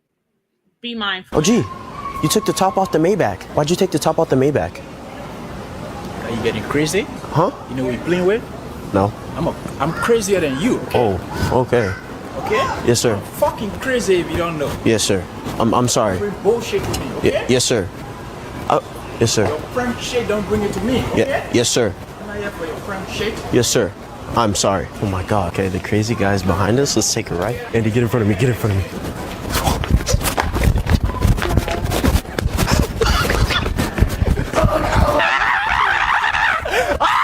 He's running. Andy, he's running. Andy, he's running. Get in. Open. He's getting in. What is going on? I'm on Sam Tollway. No, go this way. Don't kill the man. Get over. Don't do it. I'm calling the police, sir. What happened? I literally asked him a question. Just go straight. Then we have to get on the highway. He's gonna die. We're not trying to kill the man. Yes. Can you? He's telling me I'm already calling 911. Yes, and I don't want to knock the man off my car and kill him. The man will not get off my car, and I'm literally driving down the side of the freeway. He's black, bald-headed.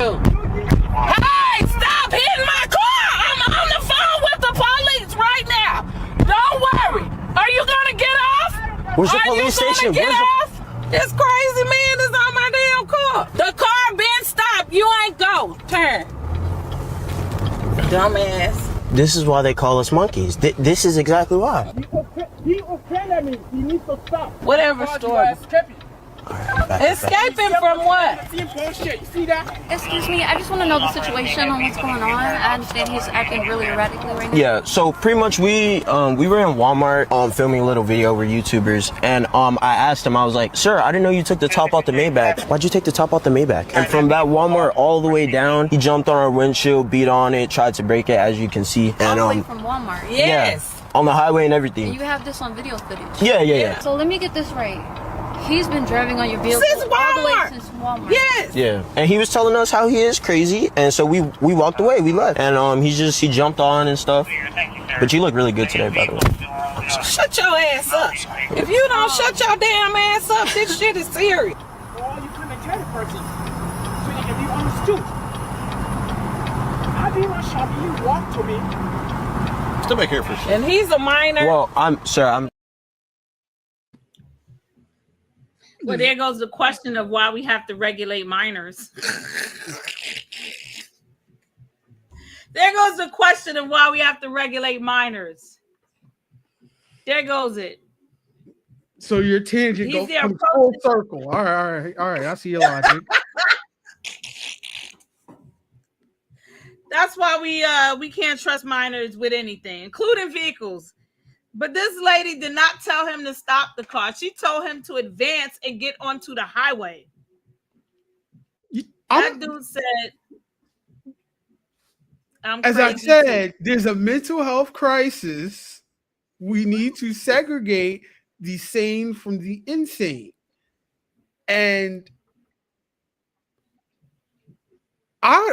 he would have got thrown from that car. I'd have been going as fast as I could and then just stop on a dime. Like I'd have said, "Hey, I saw him reaching for something. I didn't know if he was gonna shoot me.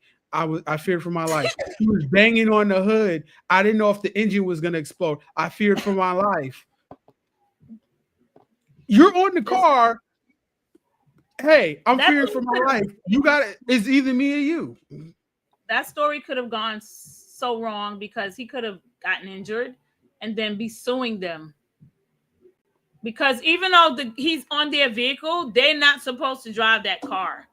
So the insurance company would drop them. They'd get a lawsuit and everything else. To get out the car and be confronted with said crazy individual? No, the lady was on the phone with 911. They were not supposed to drive that car. They should have stayed put. They should have stayed at the Walmart parking lot. They weren't supposed to drive off.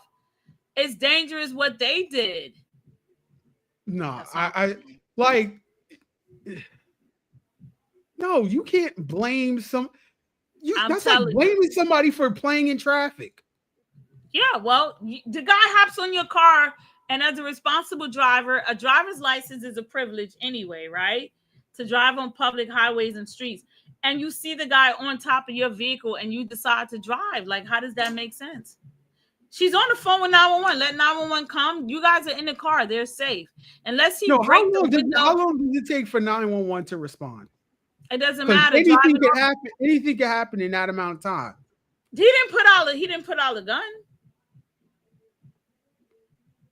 He didn't pull out a gun. If he breaks that windshield and that glass comes in on you, that's a weapon in and of itself. I agree with you, but that didn't happen. I have to wait for it to happen. I have to wait till the point of no return. Yeah, that's how the law works. That guy will become the victim. He would go from aggressor to victim. Hey man, I ain't taking no chances. What do they say? Rather be judged by 12 than carried by the 6. So Well, that's a choice you make, but that's why that lady's like, I don't want my kid to go to jail because there's bad people in there. So there you go. So the message is conveyed. Well, he was playing stupid games and got a stupid prize. Like nobody tell him to be throwing logs off of cliffs. Crazy. But that lady who was in the car should have said, "Don't drive. Stay here. Stay here." The police on their way. Unless he breaks the car with a hammer or a gun or anything, stay in the car. Because if they would have ran him over, they're in trouble now. They could have killed him. They would have got hit with a manslaughter charge or vehicular manslaughter, actually. So, yeah, pranks going bad. So be careful, minors, whether you're driving a car responsibly or not. Now, mind you, he's a minor in a car, but you have an adult with him. So it doesn't matter that a 13-year-old should have a license. You had an adult telling a kid to drive off instead of showing the kid how to handle it in a professional way. You antagonized this man. He wasn't bothering you. You asked him a question. You thought it was funny. Now you have to deal with the consequence of an aggressive person coming at you. I bet you they'll never do that again like that. Or they probably won't pick a black man. Thinking a white man or any other race is safer, but he said, "Oh, you think I'm crazy? I'm crazier than you." He said, "Are you crazy?" That should have been the key right there. Like, all right, we got to peel out. But anyway, there you go. Like, I wanted the cop find out how much of a minor he is, and you know, maybe he could get some play after his next birthday or something. Well, that lady is saying he's a minor, but if he's a minor, you're in the car with him. Yeah, I'm saying maybe he had like a learner's permit or something. Like, you know, he could have been like 16, 17, whatever. I'm just saying, I was, forget about all of that, you know, stuff. I was more like, you know, the cop did kind of look good that day. All right, next story. We got another story because I don't know where you're going with that. Next story. Glasses off. The gentleman giving me a haircut is the world. We are so unprofessional today. I'm talking. I was going to ask you. Never mind. Glasses off. Glasses off. The gentleman giving me a haircut is the world's oldest barber. How old are you? 107. I'll be 108. Anthony Mancinelli was 96 when the Guinness World Records named him the oldest working barber. That was 11 years ago. He's still at it, full time. How many days a week do you work? 5 days. You work 5 days a week? Yeah. How many, what hours?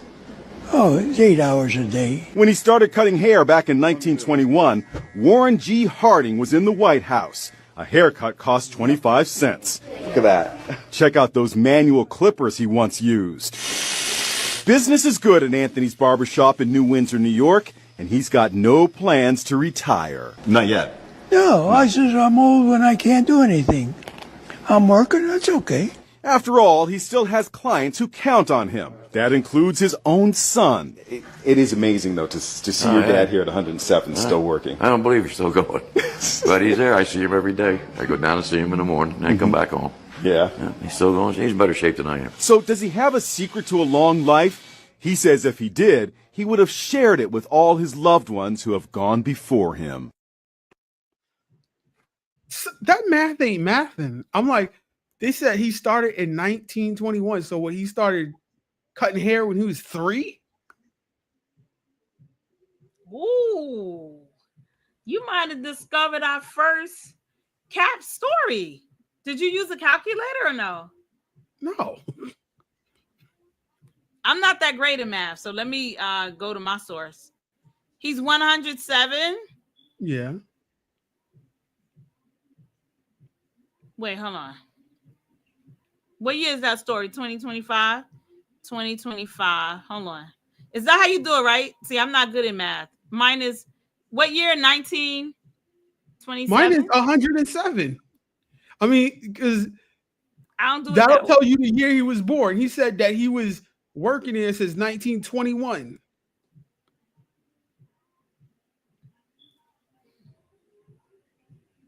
That's wrong. That's wrong. That's wrong. That's wrong.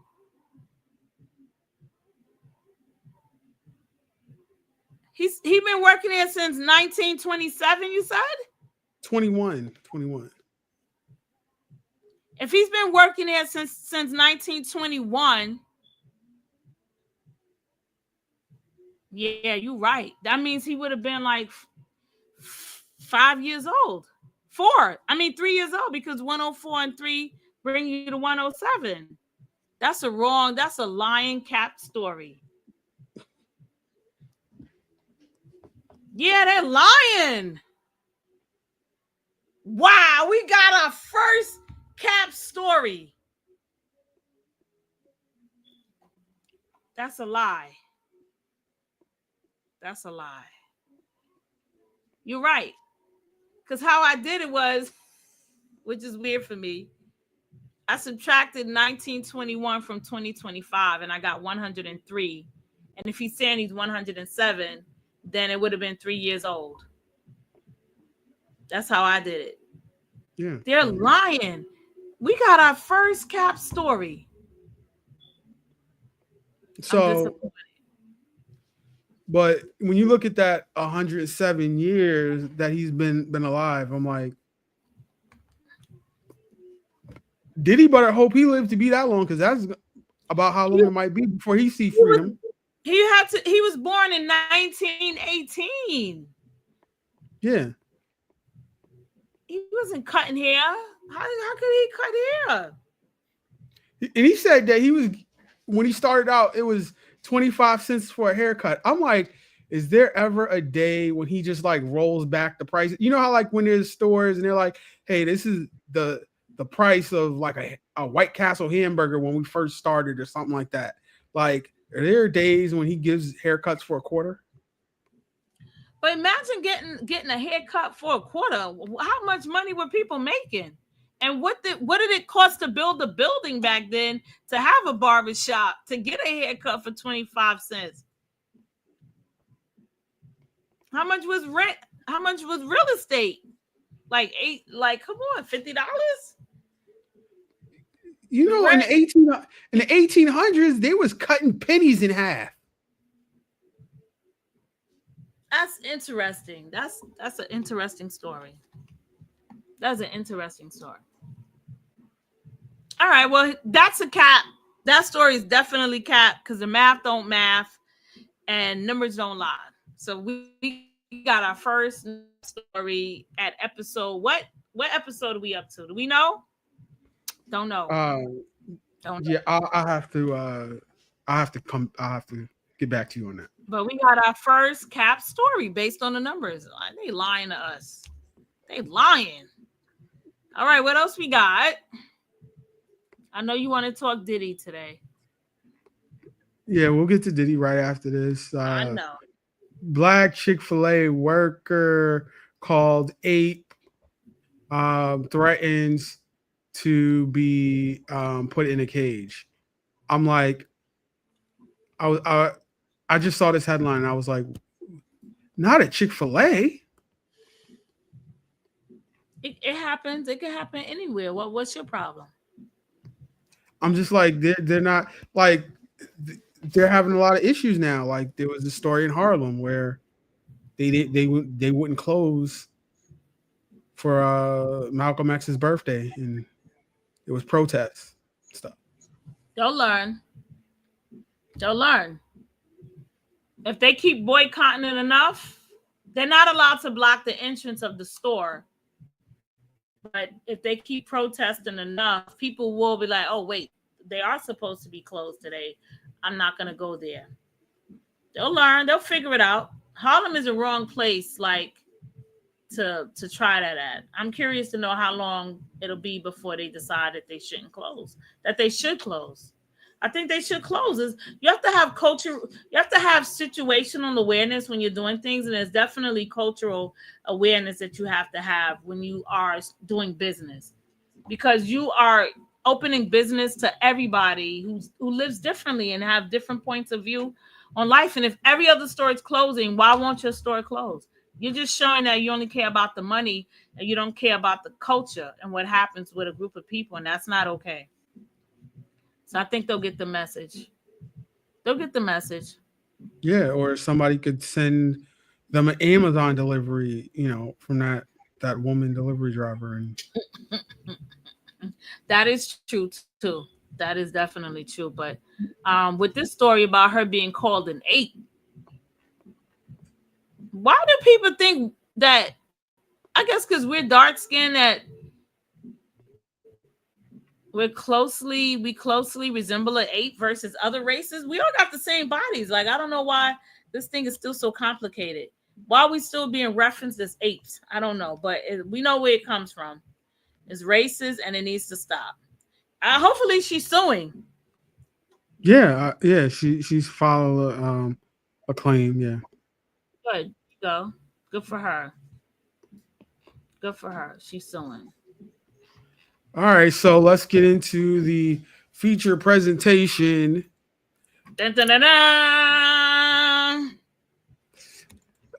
So, yeah, I'm actually an in-court correspondent or whatever. I was actually there the other week, so yeah, I could actually tell you firsthand what I saw and whatnot.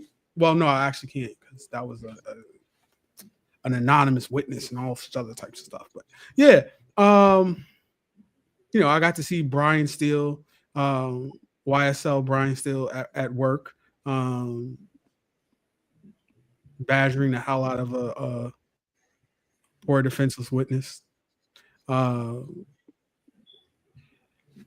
I get into all that, right? Let me tell you how crazy and enterprising it is with this trial. So you have to get there, you know, before the building opens because there's only a certain amount of seats available, right? And then they have like an overflow room. And then, you know, even that only has a certain amount of seats, right? Right. So you got to stand online. You got to be out there early, right? So I got there what I thought was pretty damn early, right? What time did you get there? I was there like 6:30. Okay. So I thought I didn't see anybody there. I just saw the security. I was like, all right, so there's like, no, the line is all the way back there. So I was like, oh, okay. And then I go to the back of the line, all right?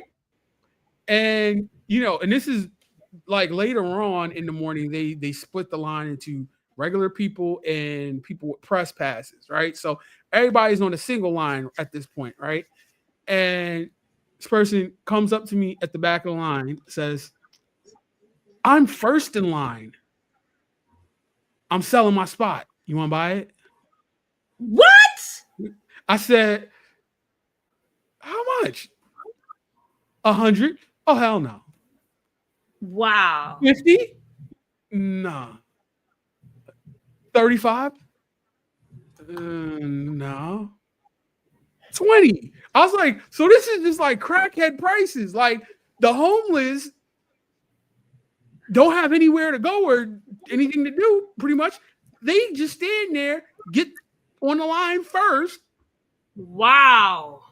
And then we'll sell said position to latecomers. I was like, this is enterprising. Like there's no reason why, like when you say, yeah, you know, you don't have money, this, that, third. Like, no, you're not enterprising enough. If people can think of shit like this, there's money to be made everywhere. Yes, there is. There's definitely money to be made everywhere. That's crazy. That's crazy. How much was he selling them for? She talked herself down from $100 to $20 because it wasn't like I was volleying a number back. I was just like, nah. And she was negotiating with herself. Right. Oh my goodness. That's crazy. She down to $20. That's crazy. Yeah, So, she was desperate for money, though. She was definitely desperate for money. She was desperate for money, for sure. Yeah. So yeah, they basically take all of your electronics, right? Like you can't have a watch, you can't have earbuds, you can't have anything, right? You gotta leave that in the lobby or whatever. And they give you like was almost like a metal poker chip or something like that or whatever, you know. A token, right? Yeah. So I didn't make it into the main courtroom because I didn't pay to skip the line. So I was in the overflow room. So the overflow room, you get to watch it on TVs, and like half the screen is like, you know, they put like the evidence and stuff on there, and the other half is just what's going on in the courtroom. And yeah, we got to see the witness known as Mia testifying. And yeah, the prosecution, you know, finished questioning her, and then the defense started and saw all of that. Yeah, she was very credible, believable, and it looked like he's going to jail. I mean, he's already in jail. It looked like he's going to prison. So do you feel like her witness testimony, what proof did they offer besides her testimony that what happened to her actually happened?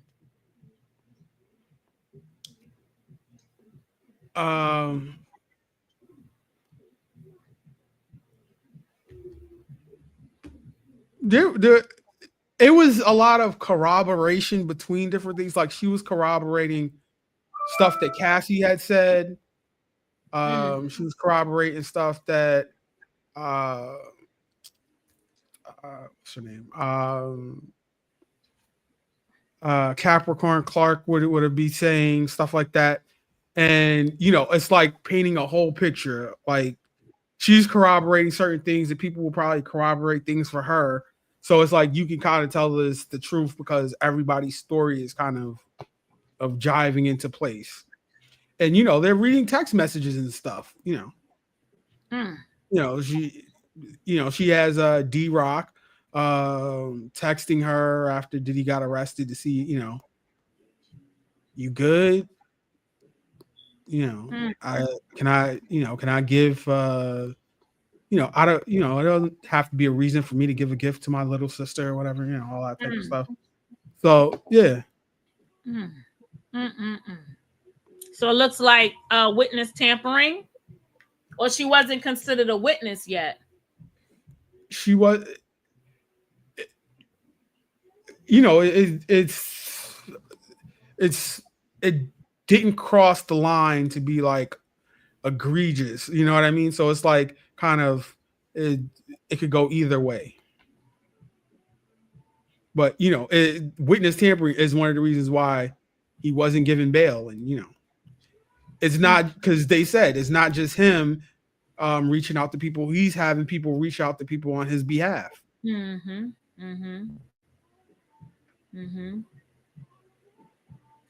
I'm surprised they didn't bring the chick that got shot at the club with him and Shine there.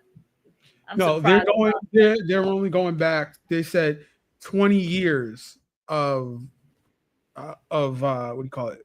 RICO Act, so to say. So it goes back to 2004. Okay, gotcha. Yeah. I'm like, and plus that case was already adjudicated. So she's gonna come up and he's gonna be, that's reasonable doubt right there, because it's like, hey, he was already found not guilty of that. So if you find him guilty on her testimony, then it's like that's a mistrial. Yeah. But it wasn't that was a civil trial and she won the lawsuit. Sean owes her money, but no, Diddy doesn't. She didn't, no, there was no civil. They settled. She got a settlement. But there were no criminal charges, right? Initially, there was criminal charges against Sean, but Sean went to jail and he still owes her money. No, there was a criminal trial. Diddy was acquitted. Right, and Sean went to jail, but Sean still owes her money because she sued him civilly. Yeah, I that may be true. I don't know all the specifics between her and Sean, but yeah, I know he the still whole. owes her money. Yeah. Wow.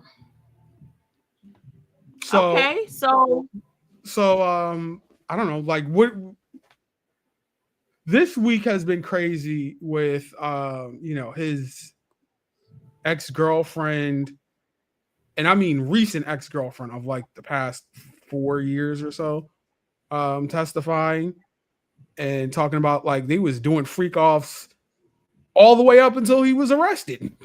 You talking about Shorty from Miami? No, not her.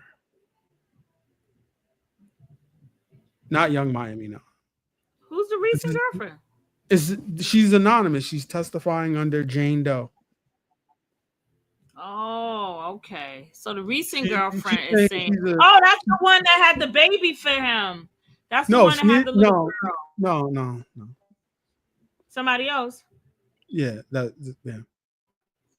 She said she's a single And she mother, and he had problems with her baby father, but he don't have problems with her, so they're together and all whatever. I don't know.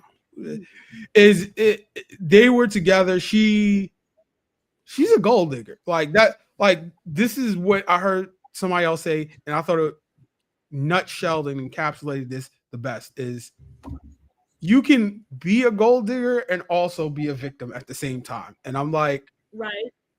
She's a gold digger, which led to her being a victim. And it's like, because Diddy is still to this day present right now, paying her rent. Mm-hmm. Like, so, and now I guess, that was a tricky situation of, he was paying her rent because, they were freaking off for hotel nights or whatever you want to call it, all the way up till he was arrested. If he stops paying for it and she's homeless or displaced, then, it's even more victimhood for her. So he has to keep paying it. Wow. And, he had her on payroll. Like, I'm going to give you $10,000 a month. And you're on call whenever I need you, And I'm like, the stuff that, like, let me see how I can say this and it'll be safe for YouTube, right? So they would hire an entertainer. That's what they called them, right? An entertainer. Sure. Right? And it would be multiple entertainers in one night. I think they said the shortest session was like 12 hours and the longest was about 5 days, right? And, she said she had the whole UTI situation just like Cassie did, right? And they would bring a guy in. They would do whatever they do, right? And, Diddy is choreographing, move this way, move that way, and all of this type of stuff, right? Posing them and stuff like that. They do whatever. The guy has to finish on top of Jane Doe, right? And then Diddy would come and would have his turn, right? With the girl or the entertainer? With Jane Doe, right? Okay. And would, like a pig in mud, would play and roll around in the dude's finishedness. It's called excretions, right? Secretions, but I don't know.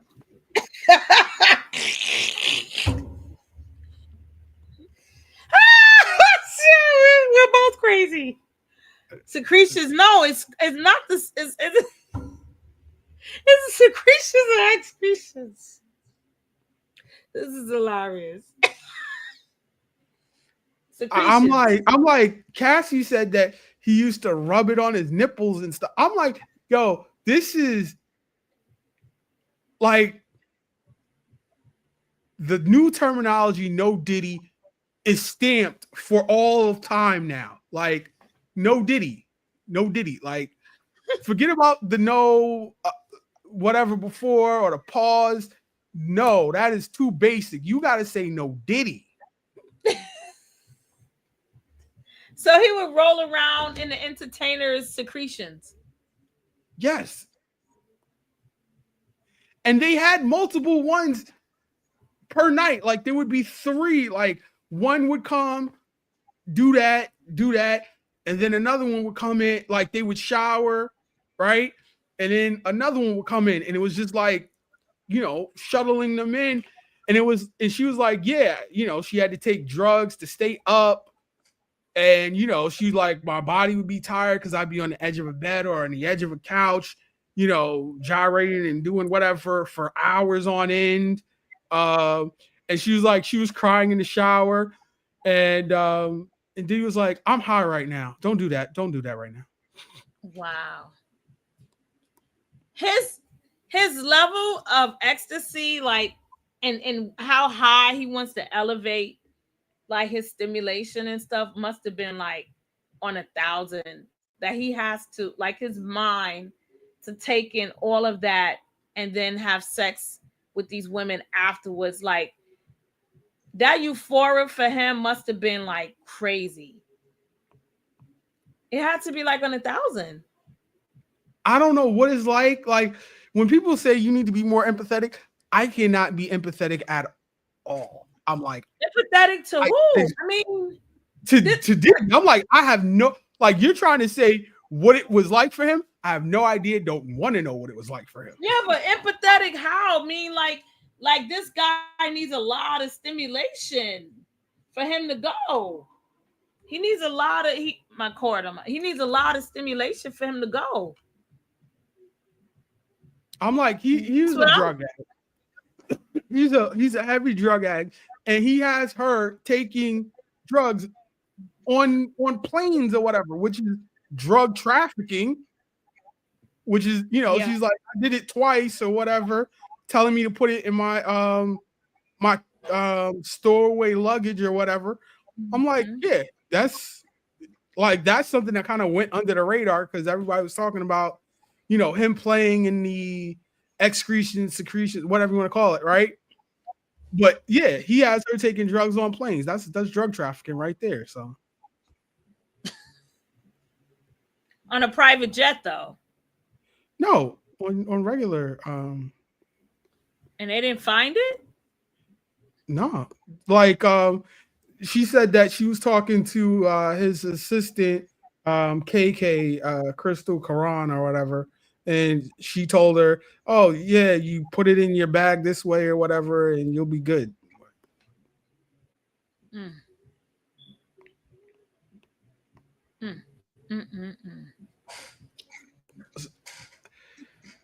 I'm like, she's gonna be testifying. She was testifying starting like Thursday afternoon, which was the 5th, and she's gonna probably be on the stand until probably Wednesday of this coming week.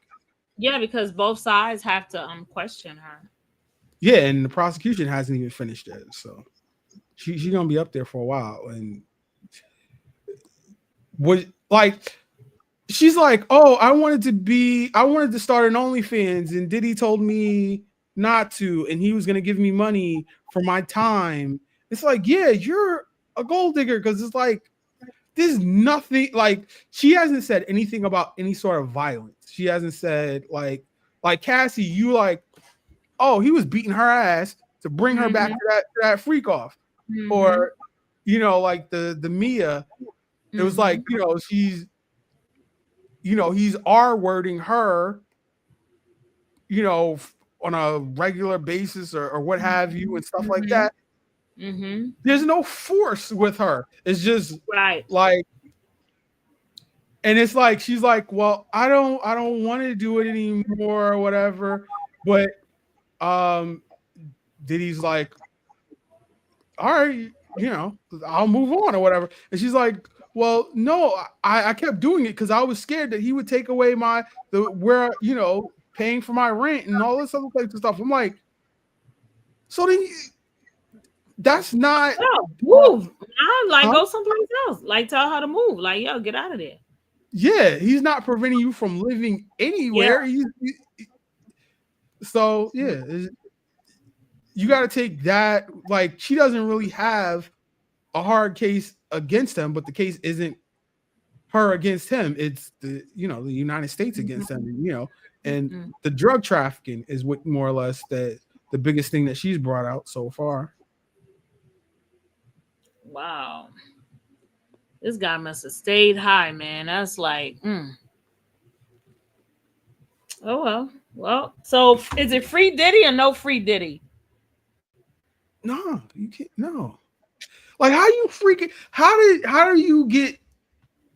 have the Cassie lawsuit come out, right? You settle the next day, right? A few months later, you get raided, right? And you're still doing freak offs up until like August, and you get arrested in September. And they're showing the hotel room that he was in September, where it has all of the stuff prepared for a freak off to occur. Mm-hmm. Yeah. So you feel like he should have stopped doing freak offs? Most definitely, because the freak offs are paid prostitutes. Yeah. You know, I'm like, that's breaking the law. And right there, you're under investigation. You're going to continue committing said crime? So everybody got immunity for testifying. I don't know if everybody needed immunity, so to say. If you accept money for sex, you're guilty too. Well, yeah, they had the Punisher up there, which is one of the escorts or dancers or entertainers, whatever you want to call the guy. And he has a book on like triumphing over erectile dysfunction or something like that, whatever. He's like, I'm gonna try to make money off of me testifying or whatever. Got it. But he's like, I dance, and if something else happens, then it happens. They're not paying for that, so you know you always have that type of loophole. Okay. Oh, excuse me. Oh my gosh. But you got the hotel staff, and talking about how crazy the rooms were left and all of that type of stuff. It's crazy. The prosecution is talking about they might be wrapping their case up sooner than later, but the defense is talking about they still gonna go the full 8 weeks. Well, if the defense pull out more witnesses, then the prosecution should definitely interview all those witnesses. So you don't let them go without being questioned. So. But the defense just seems like they're just wasting time. Like they ask questions over, and like it's the same question over and over and over and over and over again. And they're like, 403, and Rule 403 is a federal rule that says evidence is more prejudicial than probative, or it's a waste of time. And it's a waste of time if you're asking questions that don't really go anywhere. Yeah, stalling. Yeah, like the prosecution is paying for all of these travel arrangements and stuff, so they're trying to mess with different flights and all this type of stuff and drag stuff out. It's costing money. It costs a lot of money for a trial. Wow. I'm like this. The prosecutors are. They're really playing on. It's an all-female prosecution team, right? And I think that they're really playing to the female sensibility of course, of chivalry and stuff like that. Because I'm like, there's no force with a lot of these situations, but it's just like it just sounds so disgusting that let's talk about it. And it's like, that's not really a crime. The crime is what happened before or after said disgustingness. Right. Well, you have to paint pictures when you're dealing with court. Like, court is very strategic. As a lawyer, you have to be good at painting pictures. You have to be really good at asking questions that actually don't make it where the person can get an appeal. You have to be, this shit is not easy. There's a lot to go into preparing for a trial. This is not easy. I'm like, they've already submitted 2 mistrial, asked for a mistrial twice this week. So, they're trying to get it wherever they can. And I don't think that's going to go anywhere because he's already pissed off the judge. He almost got threatened to be kicked out of the courtroom because he's nodding and making eye contact with the jury. And the judge told him what? What the judge tell him? He said, like, I've told you this before, and there's not going to be a second chance after this. Like, I'm going to, allow the prosecution to give a curative instruction to the jury. If you do it again and you won't like it, and if I have to, I will remove you from the courtroom.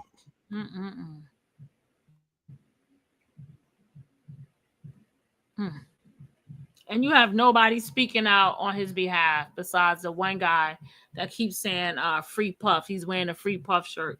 He's the only one. There's the other people who get paid the $20 every for an hour a day. That's incentive. That's incentive based. That's not the same. That's incentive based. That's not the same. Come on now. Where's friends at? I'm like, who the hell is standing next to him right now? He is beyond radioactive. That's what happens in your life, man. And this entertainment stuff is entertainment when it all gets stripped down. I'm like, there's people that are like, oh, he's freaky or whatever, but where's the RICO? Where's the crime or whatever? And I'm like, the crime is the drug trafficking, is the traveling across state lines for the purposes of sex. Paying for prostitution, using people within your employ to commit crimes or to cover up crimes and stuff like that. Wow. That's crazy. All right. Well, people were talking about he's so narcissistic that will he, buck back against his attorneys and want to testify? I'm like, if he decides to testify, it's over. I don't even think you'll be able to get on the block because of how many people will be trying to get in there then. But that is not going to go well.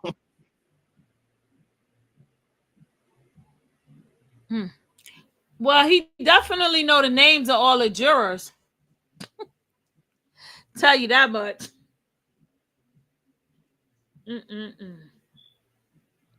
Oh, so what? You think he's gonna try to do a payoff again? Yeah, a little tampering.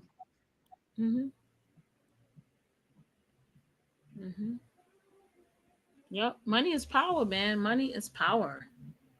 Money is power. I'm like, you heard what happened this week with the Weinstein? They were deliberating, and they said that one of the other jurors was like badgering somebody else, and he was like, I don't feel comfortable here. And he told the judge, and the judge was like, go back in there and keep deliberating. Not hear about it. Judge is like, we're not wasting no time with this. Weinstein is already doing, what is he doing, like 25 years? I don't know. That's Cali time, but like the New York got overturned, so that this is the second try for them. Yeah, I know. I remember that. I know that they're different. And people allow this stuff. You see how crazy people are, the conditioning that people have? It's crazy out here in this world. It's crazy. That everybody knows what's going on, and people just stay quiet. All these secret keepers. It's crazy. I'm just like, who wants to stay at a hotel after hearing about they call it hotel nights. Like, he didn't start doing this stuff at his house until, they started the investigation, so to say, right? Right. But before that, it was nothing but hotels. So I'm like, could you imagine, go into the hotel being the one to stay in there the next after him? Because he has children. He has children in the house. He has all his children that come back and forth in his home. So hotels is the best place. He has multiple homes though. And his children be in multiple of his homes. There's a reason why he did it in hotels. He could have easily had people just come to his homes, right? And there would be no video or nothing, but there's a reason why. You see people coming and going out of his house, neighbors and all that kind of stuff, checking and seeing. Yep. And he don't want people to know where he live either. So that's crazy. But I'm just like, how, like, and these entertainers said, like, the Punisher was saying he got paid what, like $2,000 for that. The hotel is charging $1,000 on top of everything just for the cleanup. Wow. Every time he comes. So I'm like, how much are you spending on a freak off? And you're having a freak off every other week. That's crazy. That's crazy. Because I'm like, you like what I said with the Jane Doe, he's paying her $10,000 a month. He's keeping her on retainer, basically.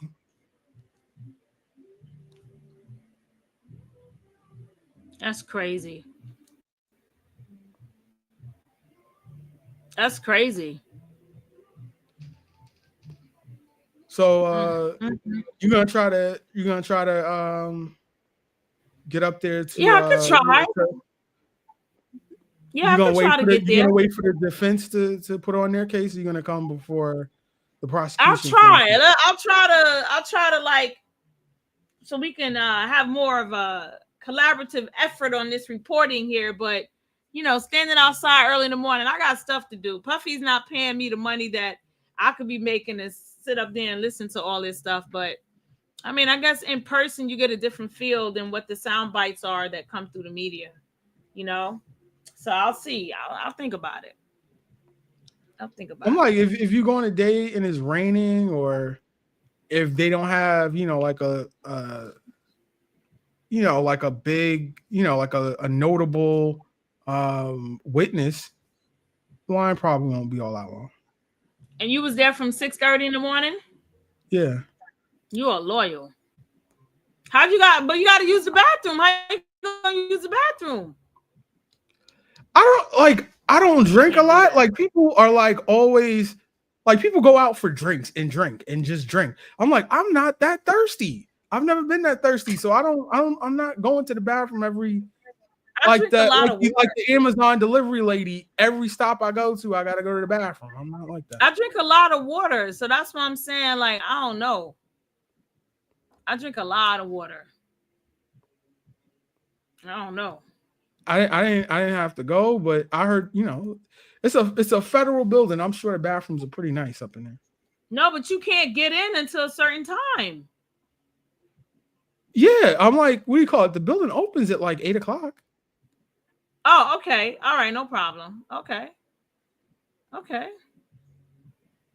Well, maybe I'll go. You gotta go through the metal detectors and everything and wait to be brought upstairs. So that, that takes, from like 8:00 to, when they start a little bit before 9 or so. So they let you in at 8? Yeah, that's when they start, letting you go through the metal detectors and stuff. Like maybe a little bit after, like 8 or a little bit after, something like that. But yeah, is almost airport level or whatever. I'm like, I always hate these court buildings because they have you take off your belt, and I'm like, man, like that's and just your like watch and everything. No, that's the watch, but I'm just like the belt. I'm just like having a phobia of like, what if my pants fall down while I'm taking it? Oh my god. Wow. All right, so maybe I'll get up there sometime this week. I had a lot of business going on. I got clients coming through. So yeah. So all right, so we wrapping this up. We did 2 hours and 30 minutes, JT. No cap recap show today. Yeah, so we missed last week, so we gave you a little bonus, just dessert or whatever for this one. Yes. Be back at you next week. You know, and it's with been 4 more weeks. outrageous stories. Like, comment, subscribe, share the video out, leave us a comment, put your notifications on to know when we go live next time. It was a pleasure, LA. All right, JT. See you again next week.